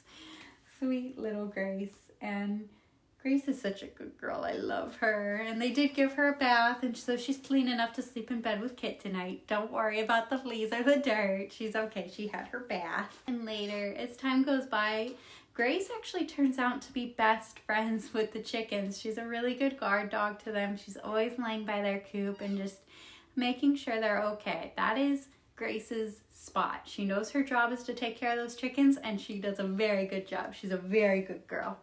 You're a very good little girl. So all this time has passed, and we are fully in spring now. It's like fully May, where it's gotten a lot warmer. And Kit, her spring and summer clothes from last year, they don't fit anymore because she had a growth spurt. So the only thing she is fitting in is her winter clothes. And they are so hot and so itchy. And one particular hot, itchy day at school where she just feels so uncomfortable in her big sweater and her probably very thick skirt, Aunt Millie just barges into her classroom and asks the teacher, can I talk to all the students? And the teacher's like, yeah, sure, lady. Could not happen today in 2026. But anyways, Aunt Millie, she looks at all the kids, and they're all laughing at her a little bit because she looks a little silly. She's in a work dress, but she's in her best, fanciest Sunday hat. And she just looks a little silly, so they're laughing at her. And Aunt Millie says, you're all invited to a birthday party tomorrow for Kit. It's called the Penny Pincher Party, and I'm going to teach you guys how to make underwear from flour sacks and do so many wonderful things. And the kids are in hysterics. She said, underwear? That's so funny. And Kit is mortified because she thinks all the kids are making fun of her and Aunt Millie, and that nobody's going to want to do this and everybody's going to think she's poor. And she just thinks this is so awful and just is not okay. And the teacher asks Kit to get up and escort Aunt Millie out of the school, and Kit does, and she lays into Aunt Millie and tells her how embarrassing this is. And just how much she does not appreciate what Aunt Millie just did. And Aunt Millie just says, okay. And at the end of the school day, Kit runs home and she cries and cries and cries into her pillow. And then she notices a breeze from the window and notices it doesn't feel quite right. And she looks up at the window, and there hanging is a beautiful summer dress, and it's green and floral and just so pretty and new, and she puts it on right away, and it's just so light and lovely. And she notices that it was made from a chicken feed sack, and that Aunt Millie must have done that. So she goes downstairs to her parents and she asks, where's Aunt Millie? I need to apologize. And they are like, Aunt Millie just left. She's going back to her friend's house. I don't remember where her friend lives, but she's going to her friend's house, so she's at the train station, and Kit's like, no, we gotta stop her. We gotta stop her.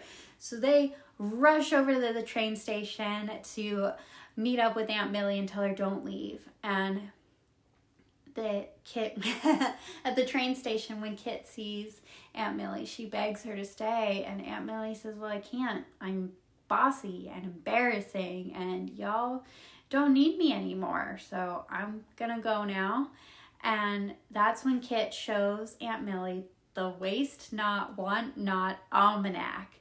And Aunt Millie goes through it, and she's just so impressed, and it seems like she's about to start crying. And Kit asks her one more time, will you stay with us, please? And Aunt Millie does. She decides to stay. She comes back, and the very next day, Kit is 10. Yay! Kit is 10. It's her 10th birthday party. And it is the best birthday party ever. Kit thinks it's the best party in the whole world. All her classmates think it's the best birthday party they have ever gone to, because they learn so much. It was outside in the garden. They get to play with Grace and the chickens. They got good food that came from crushed bread and dented cans, but it tastes so good, and it's food. And probably, truthfully, Kit's not thinking of this, but I am.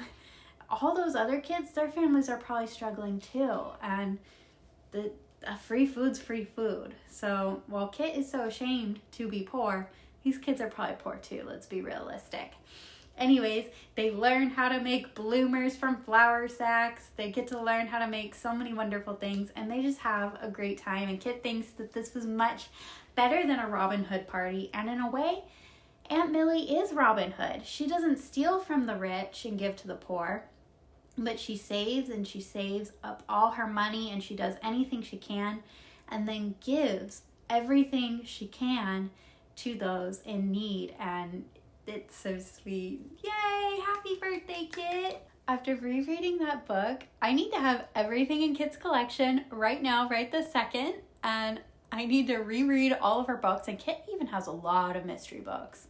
I need to have everything Kit in my life right this second.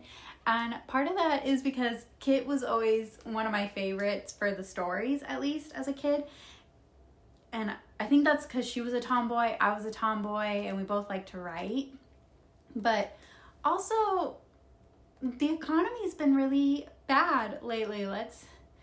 There's no way around it. So it's kind of nice and cathartic to be like, you're struggling, I'm struggling. I could probably learn a lot from Kit's books right now about how to reuse things and use them until I can't anymore. So that'd be good to reread your books. And even so, sometimes it's just nice to be like, you know what I'm going through right now. Even though I definitely do not have it as bad as Kit did, or probably anybody in her books. And I know a lot of people right now have it worse, and have it a lot worse than even Kit did. But it is still nice to be like, I have this struggle right now, and you got me. You understand my struggles. Let's be buddies. So I think me and you are going to go read some books together again. Or maybe we'll read the books on the channel. I don't know yet. I don't know. That might be fun. What do you think? Do you think people would like if I read your books on here? One at a time. I'm not doing a giant video like this again. Oh my gosh, this video is so long. This has got to be over a 4-hour long video now. Are you ready to re-traumatize your friend by playing pretend bomb shelter against her will? I'm not, but Molly is. It's time for Happy Birthday, Molly. And it's also time for a full disclaimer. I've worn glasses since I was about 8. I have had people tell me I am such a Molly since I was about 8. And I try not to take that as a personal attack on my personality. I try to remember it's just because we're both girls with brown hair and glasses, because I really, really, really dislike Molly's personality. I think she is an adorable doll, but her book personality really, really bugs me. And that's coming from someone who should have related to Molly. When Molly's movie came out, my dad was deployed overseas. My dad was also in the military, and he was gone overseas. But I just could not relate to Molly. We were just very different people and handle situations in life very differently. But thank goodness for me, Nenea is an available doll to fulfill those World War II needs in a way that doesn't bother me. Molly's so pretty. Her personality is not. And I hope as Molly grew older and as the war ended and we moved on to the 50s and 60s and 70s, that she became a much better person and that it was just a childish phase. Please tell me it was just a childish phase. But that's enough of me ripping into Molly without context. Let's go. So I don't have a copy of Molly's book to show you guys. I got it on my Kindle several years ago. So I have the Kindle app on my phone, and that's how I read it this time because I don't have it in paperback form. I don't have a lot of Molly's books. I'm going to be so honest with you guys. I have Emily's book.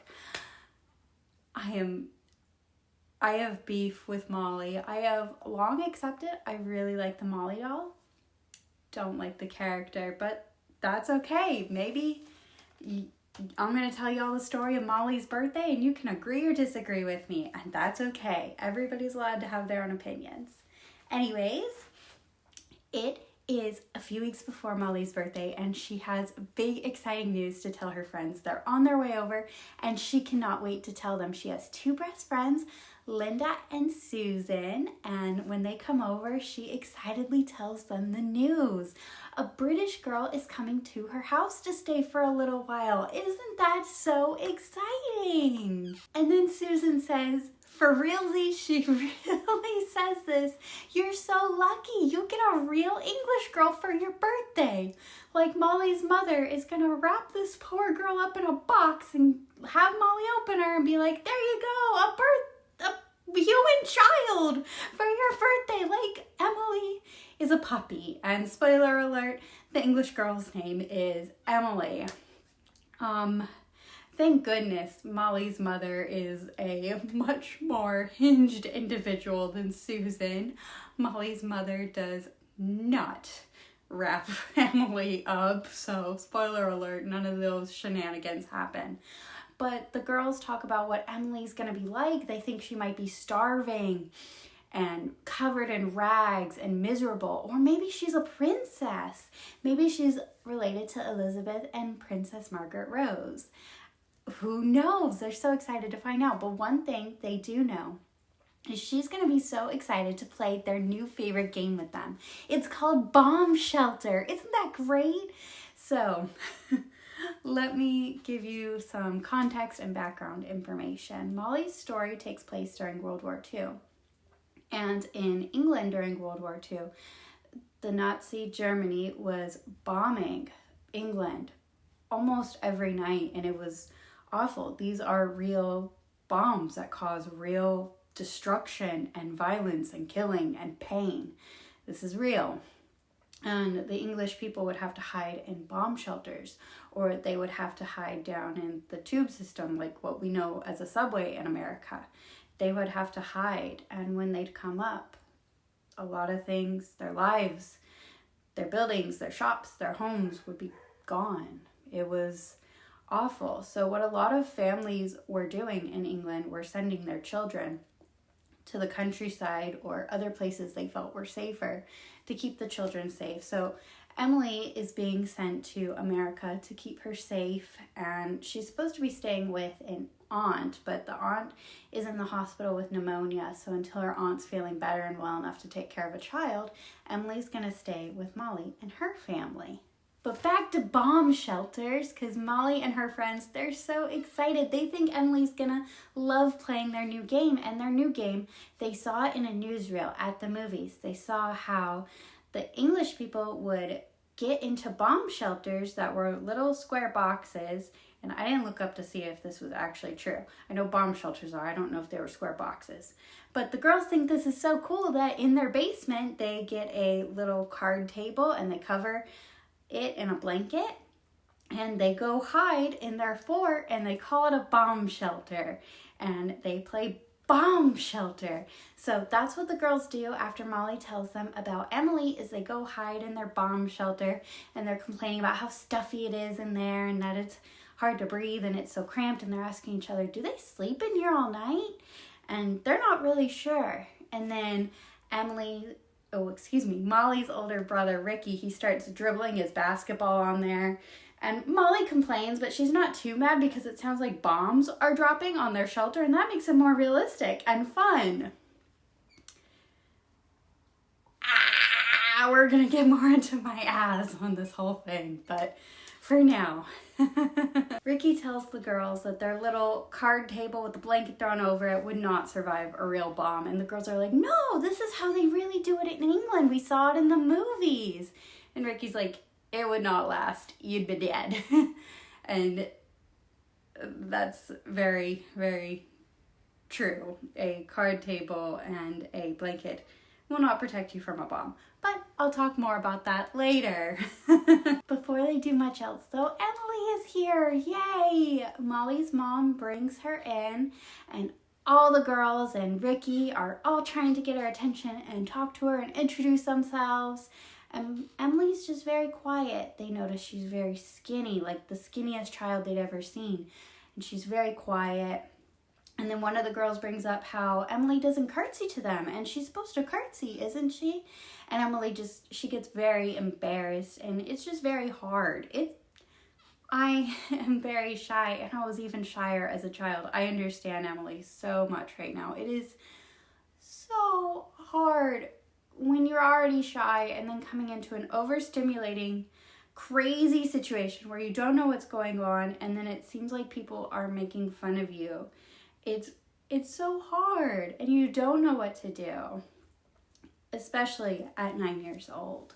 Molly takes Emily up to their shared room and shows Emily where she can unpack her stuff, and as Emily's unpacking her stuff, the girls all remark on how very little clothes she has. She doesn't have any fancy dresses or very much at all, and they ask her, did it burn up in a fire or a bomb?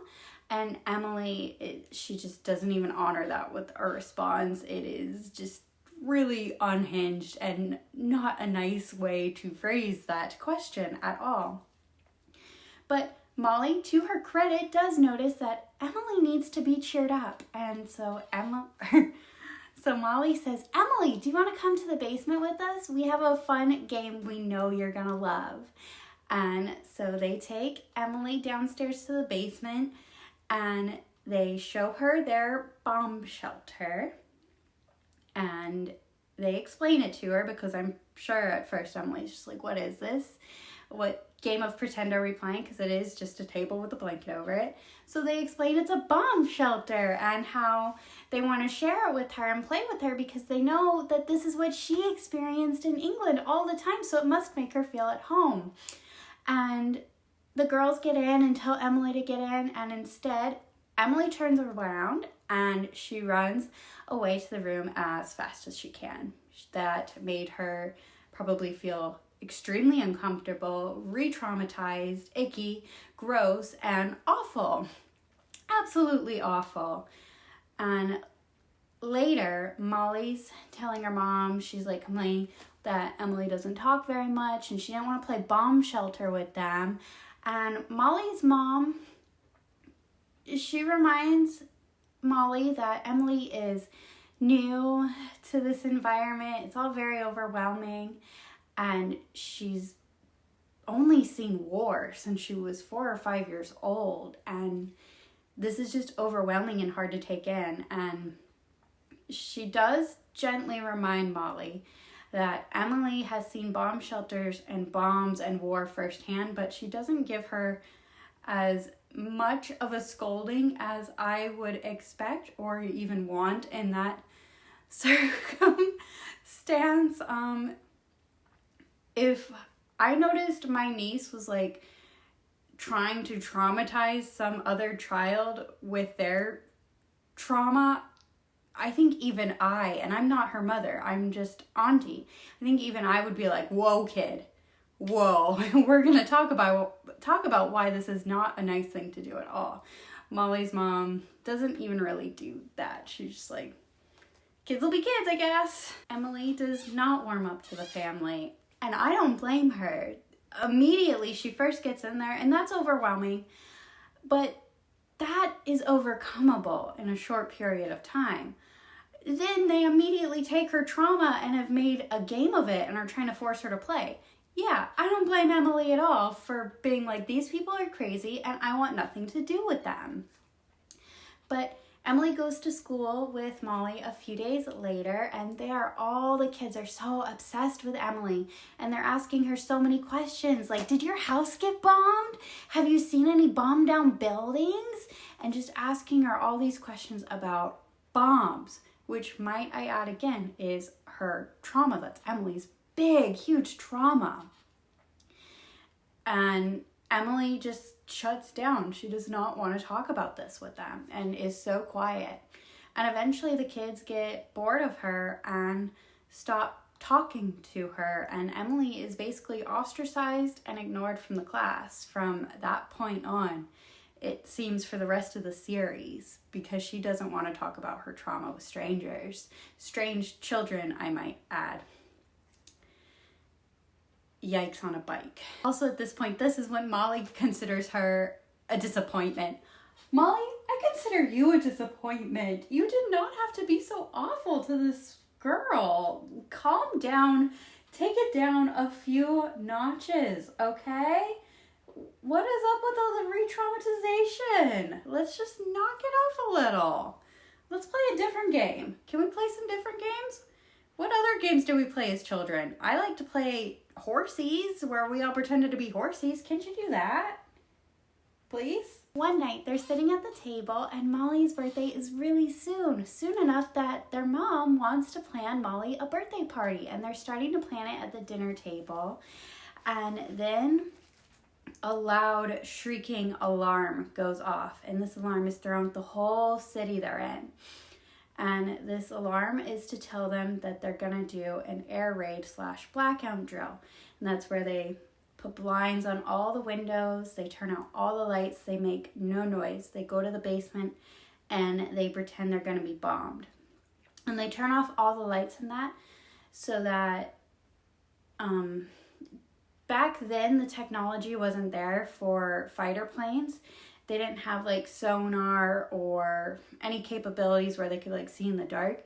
If it's dark, it just looks like blackness. So if the houses are dark, they don't see anything. So the theory was, if they can't see, they can't target your house. But they would often do these drills across America just in case, because at that time we didn't know if the war was going to come closer to the United States than it already had, because if you don't know, Hawaii had been bombed at Pearl Harbor, but that's as close as it came to America.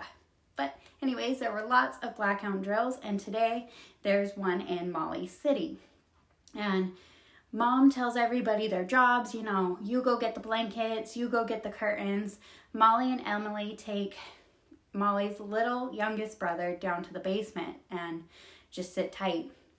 And Emily is sitting there absolutely frozen. So for trauma responses, what happens when you are triggered, there's a few different things that can happen. You can go into fight mode, freeze mode, flight, or fawn. And Emily, she's a freezer. Nothing wrong with that. I'm a freezer too, I get it. And Emily's completely frozen and she won't move.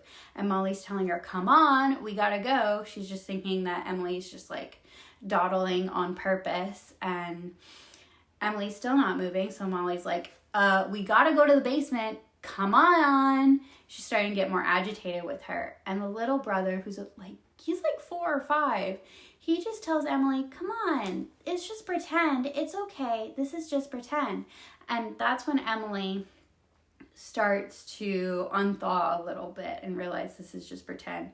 And Molly, in her own head, she realizes how things look from Emily's perspective, which is that she was triggered and this was very, very real, and she thought that she was about to be bombed and in danger of where she was supposed to be safe, and that is very, very frightening and very, very terrifying to poor Emily.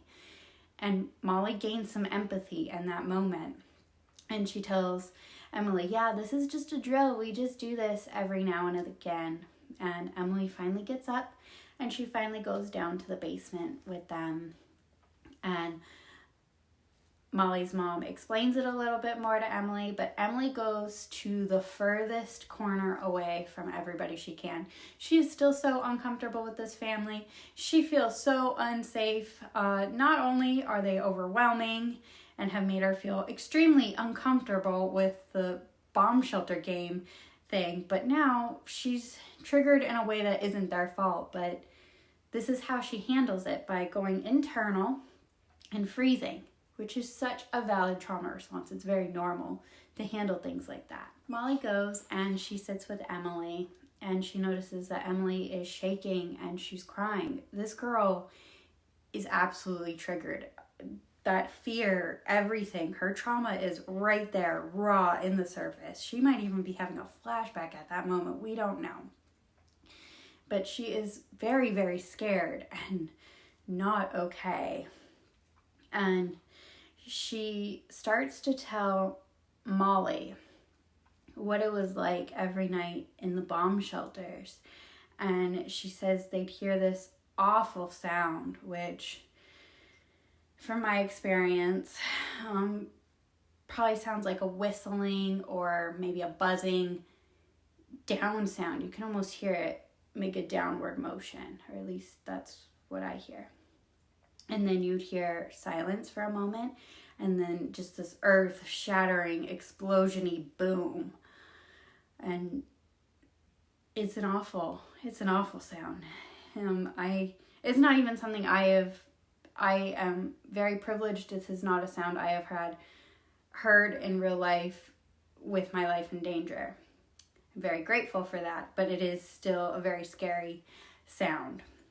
The sound of bombs going down. And Emily explains how everything would shake, and that wasn't the worst part, knowing the bombs were raining down on them. The worst part was when the Nazis would be done bombing them, and they would come back up onto the surface, and they would look, and they would see what was gone. And you would never know what was gone if it was your house, a store, your neighbor's house. And things would just be flattened. One day there'd be a building, and the next just dust.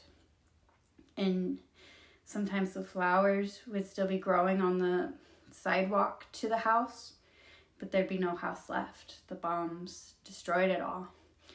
And yeah, I imagine that's a very, very awful feeling, especially as a child who doesn't completely understand the whole gravity of war and why it's happening.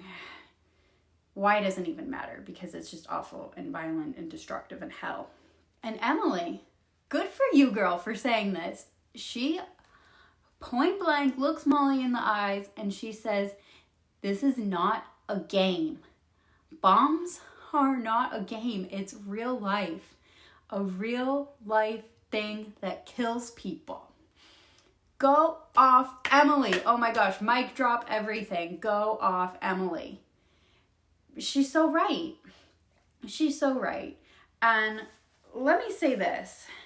Kids learn by playing, right? And that is very normal, very good for development even.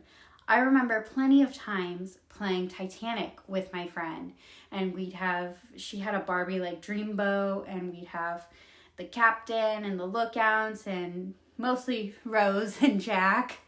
But we were always playing Titanic. Or we'd be playing Samantha and Nellie, a rich girl and an orphan. Or we'd be playing Kirsten and her family look for shelter in a big blizzard. We were always playing games like that because that's how kids learn and process. The difference is I can't imagine at any age having a friend who went through, let's say I had a friend who was in a horrible boating accident. I can't imagine bringing that friend over and being like, okay, we're going to play Titanic now where the boat sinks. Even as a child, I knew that was wildly inappropriate and would make my friend really sad and upset. I might not have had the word triggered or PTSD yet, but I knew it would not make them happy. And I'm glad that Emily opened up Molly's eyes. Oh gosh. Molly and Emily are not even similar names, and I feel like I've been just scrambling them up in my head this whole time. I've been having memory issues due to some migraine issues I've been having daily, and it's just scrambled my whole memory. So I'm sorry if throughout this video there's been moments where it just wires get crossed and I say really weird things without even noticing. I'm sorry, I'm doing my best. My brain's a little bit scrambled lately, but hey, I made a really long monstrous video. Anyways, let's get back into this monstrous video because there's more to tell you guys about Molly and Emily. Molly doesn't apologize. She doesn't say she's sorry or that she understands or take accountability for probably how much re-traumatization and damage she has caused Emily these past few weeks, she just says, "You're safe now." And it's something, Molly. You did something, and that's better than nothing. So good job. Congratulations. You did a little bit, and I'm a little bit proud of you. Good job. Emily says, well, yes, she is safe. Her parents are not safe, and they're still over there. To which Molly says, yeah, I do understand that. My dad's been deployed over there for 2 years. He's a doctor. And then they bond over having parents who are far away. And Molly then tells Emily, you're as brave as a princess. And Emily, she perks up at this and she's like, you like Princess Elizabeth and Princess Margaret Rose too? And Molly's like, do I ever? And Emily says she has a scrapbook with their pictures in it and she'll have to show Molly. And then the all clear alarm goes off and they run up to their room where Emily shows Molly the scrapbook of the princesses, and they bond over their love of the princesses. And every day after school, they start playing this game where they wear matching outfits like the princesses used to do when they were little girls. And they would play with the jump rope by pretending there was a dog on one end, because the princesses had pet dogs, so they were pretending that they were the princesses. Molly was Margaret Rose and Emily was Elizabeth. And I've watched The Crown, and I'm not saying The Crown is reality, but what I am saying is that characterization of the Crown characters and Molly and Emily characters, yeah, that's right. That's right. Yes. Although maybe it's not right. I absolutely love Princess Margaret Rose in The Crown, and I am not as fond of Molly. So I don't know, actually. I don't know. Oh, I'm sorry. I'm sure there's going to be Molly lovers who are just so mad at me for this segment of the video. I cannot be fair to Molly. Molly and me just don't get along. I'm sorry. I think the doll is so pretty and I don't like the character. It's really hard to be nice to her right now. But the girls are playing with their pretend dogs and they are having an absolute blast playing together and they're bonding and it's going so much better than it was. Emily one day even schools Molly's older brother Ricky because he has this big poster that he made of all the fighter planes that are involved in World War II. And Emily points at one and she's like, that's not a Nazi plane, that's an American plane. And Ricky's like, what? How can you tell? And he also is like, well, you've never even seen a plane, so how do you know? Mansplaining. It starts young. And Emily's like, I've seen thousands of these things in the past 5 years of my life flying over my head. And she explains how she knows that it's an American plane, because what he thought was a certain symbol was not. It was a star, and then I think they mentioned the stripes were in a certain place. And yeah, mansplaining, it starts young. The girls have been having so much fun pretending to be princesses that Molly decides for her birthday she wants to have a royal tea party. And she wants to have it with Emily because Emily knows so much about the royals. So they start to plan, and Molly throws out lots and lots of ideas of how they do birthday parties in America.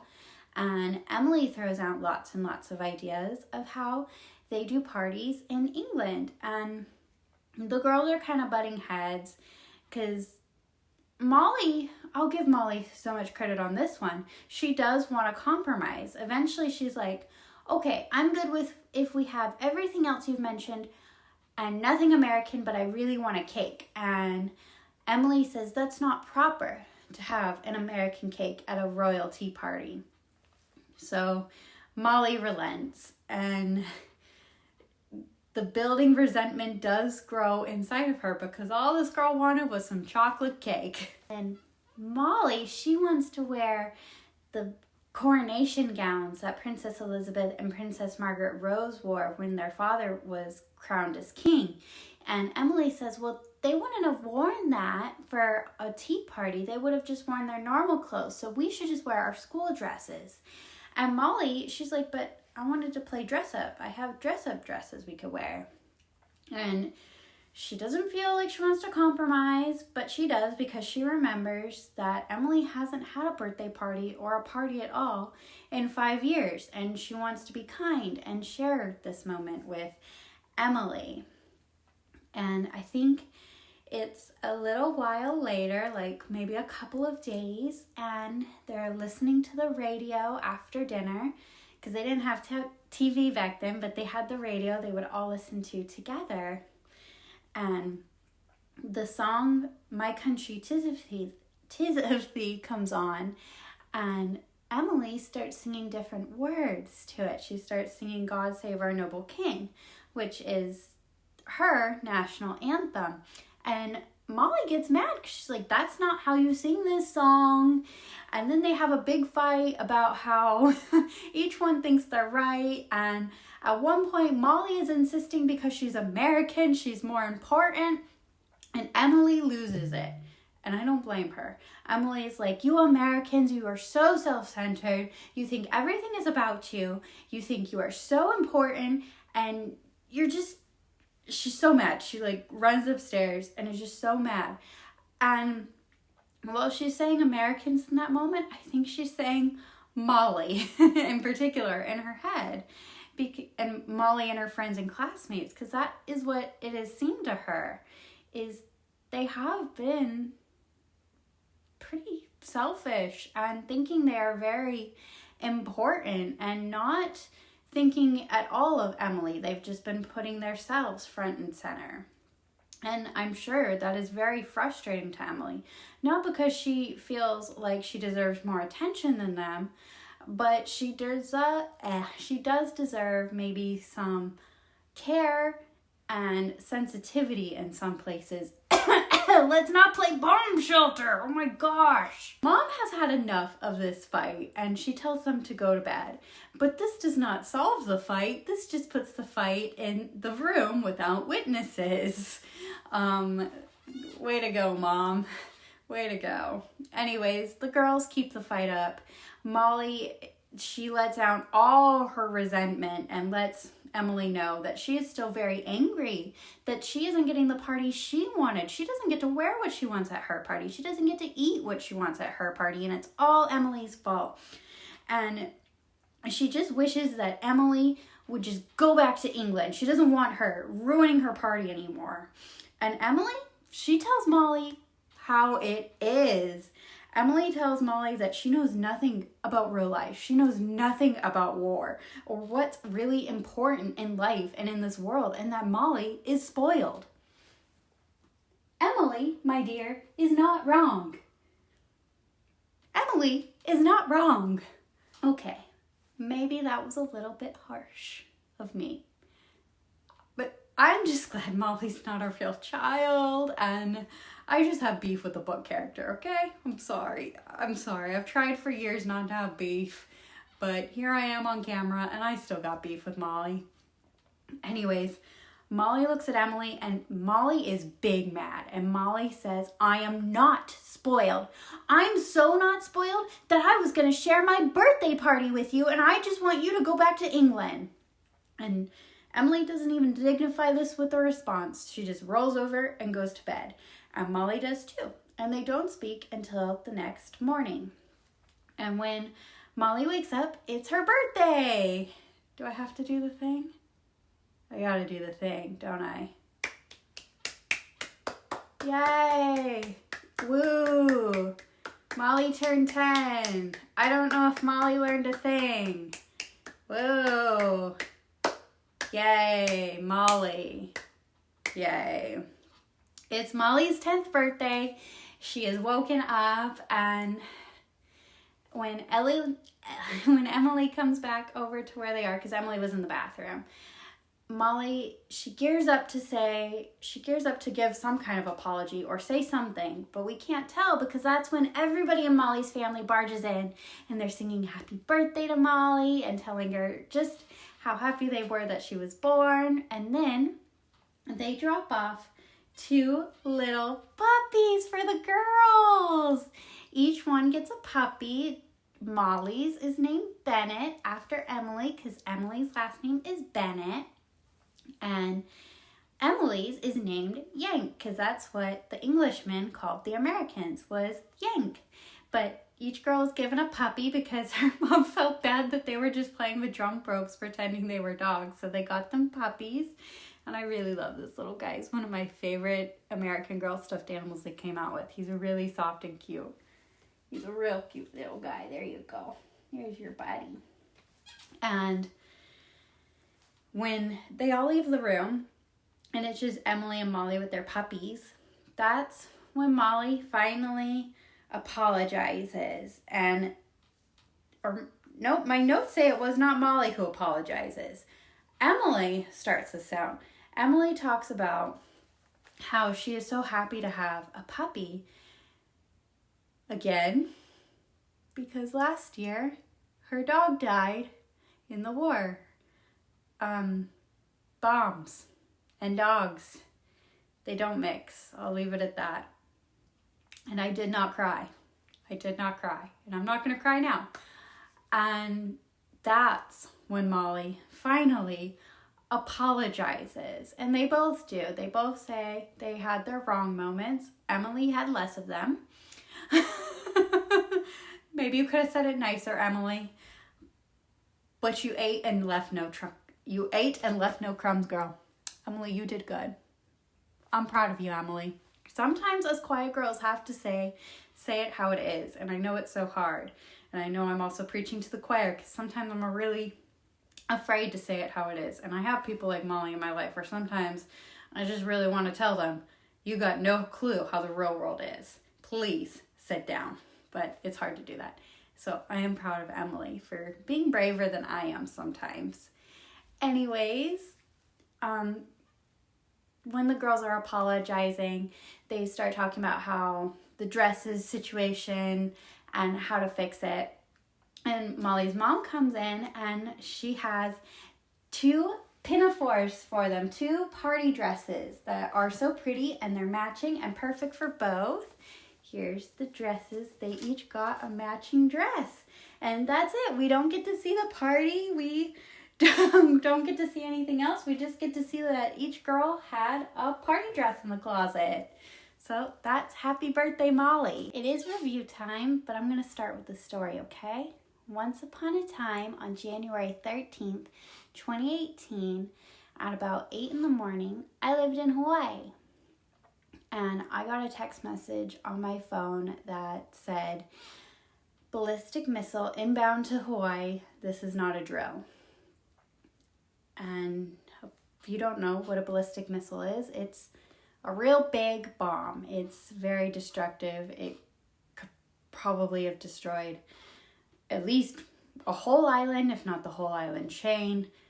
We were all in danger. It said this is not a drill, so I absolutely believed it was real. And at the time, Daisy had puppies, and they were about 2 months, they were 7 weeks old. So they weren't ready to go to their new homes yet, so they were still with me. And I threw them all in a kennel. I did not care. I cared about safety in the sense I was trying to get us to safety, but the puppies were all going in one kennel together, and it was a big kennel. It was Daisy's kennel. And I put all the puppies in a kennel, and I slid it under the kitchen table, and then I took me and Daisy, and we went and we hid under the table. And it was awful. I was trying to call anyone in my family to say goodbye. I was trying to call my mom, my dad, my grandparents over and over and over again, and none of the phone lines were going through. And finally I got a hold of my mom to say goodbye. I knew, or I thought I knew. I didn't really know, because I'm still alive and here to tell you this story. But at the time, I was absolutely convinced this was it, and these were my last few moments on Earth, and it was a terrifying feeling. 40 minutes after that text message was sent, we got, not an all clear, we got told that it was a false alarm. You can look this day up if you want about the Hawaii ballistic missile. But basically, a guy, he thought it was a real thing, but it was just a drill. So he told everybody it was not a drill. It was a big mistake. But for those 40 minutes, to everybody in Hawaii, we all thought it was very real. And to this day, if I hear the emergency alert siren, I freak out. And I get so much anxiety and I feel like I'm about to die. I get those same feelings that I get that day in Hawaii. And yeah, I only understand this tiny little itsy bitsy fraction of what Emily went through.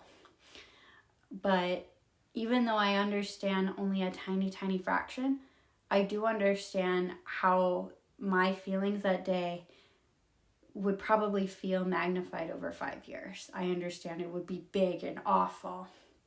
And I think Happy Birthday Molly is why I am so hard on Molly. Because especially now as an adult, after living through the Hawaii experience and all the other traumas I have been through. I've been through a lot of traumas throughout my life. And I've had people in my life who are like Molly, who just disregard my traumas and disregard my boundaries and disregard me as a person. And then when I am uncomfortable and am closed off to them, they just don't understand and will just write me off as a witch because I had boundaries or got triggered and was uncomfortable with them thinking my traumas were just a game. So yeah, I think it's really hard for me now as an adult to read Happy Birthday Molly and just like be able to be okay with what Molly did because it was awful. And maybe if Molly had ever given a really big apology where she was really took accountability and was like, wow, what I did was really awful and mean and I'm so sorry. If she had ever done something like that, I think I would be more willing to forgive Molly, but she doesn't ever even really do that in her books. So I don't even know if Molly learned a lesson. Did you learn a lesson? Yes, I did. Please stop hitting me. Okay, this is the reformed Molly. My Molly's reformed. That's it, Molly. You're the last girl for happy birthday. So it's time to head over to the last part of the video. Let's go. Guys, we did it. We read each birthday book and we're finally here at the final thoughts portion of the video where we're gonna look at each girl and each story and see, did they have something similar amongst them? What makes a canon American Girl birthday event? And in conclusion, for me at least, I don't think there's really one thing that makes a canonical American Girl birthday event, and that's because of sweet, sweet Molly back here. Yeah, 6 of these girls had something in common, which was they would save the day somehow. Yeah, 6 of these girls, they saved the day somehow, and then Molly's ruining Emily's day. Molly's ruining Emily's American life. You're an anomaly. If it weren't for Molly, I could definitely say that each girl saved the day. Maybe it should have been the Save the Day book was their birthday books, maybe. But anyways, they did have something in common though, and that was that each girl matured and grew up or learned something in some way. Felicity's big maturing event was she did the right thing. Even when nobody believed her, she went out and did the thing that she knew in her heart was right. And that was going and making sure everybody knew that the Marines had stolen all of their gunpowder, which was an awful thing to do. And no, Felicity wasn't able to get all the gunpowder back, and she wasn't able to prevent them from stealing the gunpowder, but she did make sure that everybody knew what happened. And she did try to prevent it. And trying is pretty good, Felicity, for a 10-year-old girl, that was a lot of hard work. I'm proud of you, girl. Josefina, her big maturing event is she learned so many healing things, all these medicines, and then she was able to apply the things she learned by saving a little girl's life when she got bit by a venomous rattlesnake. Josefina single-handedly saved a child's life. Incredible. And then Kirsten's big maturing event was actually like 2 or 3 months long. She had to be mama for 2 or 3 months. She had to take on all of mama's chores and do everything for everybody in her household for like 2 or 3 months. That's hard work. She was a 10-year-old girl doing so much hard work that even an adult would find very hard work.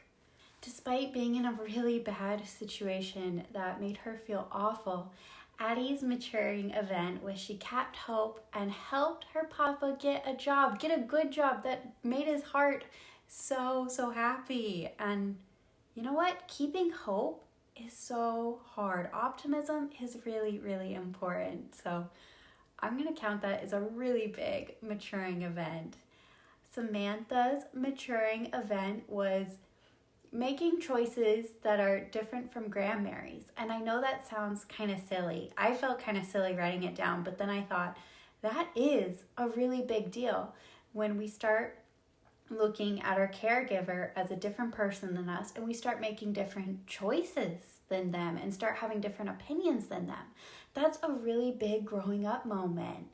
For Kit, I don't know if she had a really big growing up moment, but she learned a whole lot. And a part of growing up and maturing is being willing to learn so much. And she learned so much about not being ashamed of where she is financially, but how to maybe not necessarily fix it, but how to survive and do it well by all those thrifty things Aunt Millie was teaching her.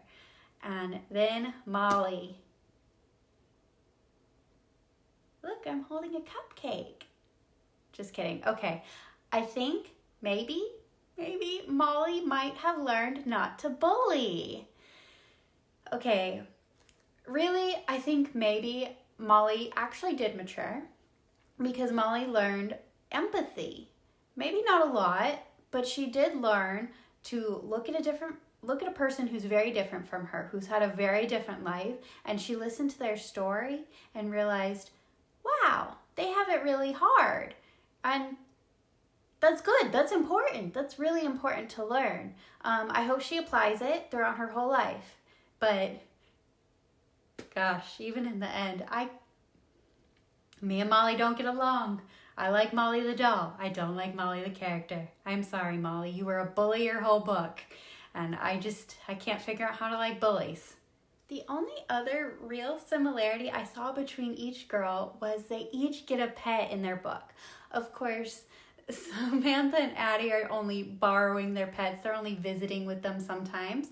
Everybody else gets to keep their pet, I think. I'm not sure about Kirsten, if they'll just release the kitten back into the yard when it gets bigger or if she gets to keep it. I'll have to reread her books to remember. But everybody does get a pet to take care of. I'm really curious, though, for Felicity, if grandfather took back the little baby lamb or not, because he was like, you guys only get this if you're responsible. And Felicity is the oldest of her siblings. The others are really young. I think Nan is like 5, William's like 3, and they're definitely too young to take care of a baby lamb. So I don't know if grandfather let her keep the lamb. I guess he might have. He probably did. I don't know. I just think that's a lot of work for the young children. That would have been all on Felicity to take care of the baby lamb. And they don't even live on a farm. They live in a normal house in Williamsburg. But I guess people in normal houses have baby sheep all the time, probably. I don't know. Weird tangent. My favorite of these books to read was definitely still Kirsten's, but let me know in the comments what your favorite story to hear was, who your favorite doll is, and just everything about this. Let me know y'all's thoughts. And also, big happy birthday to American Girl. This is their 40th anniversary. American Girl has been around for 40 years. So that's also why I wanted to do this video. It's American Girl's 40th anniversary. It's my 31st birthday coming up, and me and American Girl, we're both old, but we're hanging in there. But if you have made it this far into the video, thank you. Thank you so much from the bottom of my heart. This was such a long, hard video to make, and the longest video I've ever made on this channel. So your support really means the world to me. And if you enjoyed this chaos of me reviewing and summarizing American Girl books, let me know. Let me know if you want more. I'm thinking if I do this again in the future that I'll do like one book at a time instead of trying to cram 7 books into one video. But I did have a lot of fun doing this. I really did. I loved it.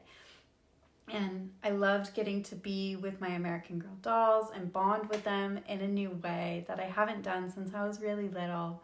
And I loved getting to have a party with you guys. I got a cupcake still. And yeah, you guys, you light up my whole life. Y'all are amazing. And I'm just so grateful for you guys. Really, thank you. Like, subscribe, all that I normally never say because I don't know. Y'all are going to do it if you want to. You don't need me telling you to do it. But yeah, thank you for being here. Please remember to stay safe out there, okay, guys? Remember that you matter. I have merch that my husband made. It's in my merch store around here somewhere. And thanks for being here. I love you. Stay safe. And whenever it's your birthday, may the happiest birthday to you. And may your birthday be as good as an American Girl doll's. Okay. I've never eaten. I don't think I eat on camera ever. But I had to try this, actually. It's so good. It's a gas station cupcake, but the frosting tastes like strawberries. I love it. This is so good. Okay. For realsies now. Bye.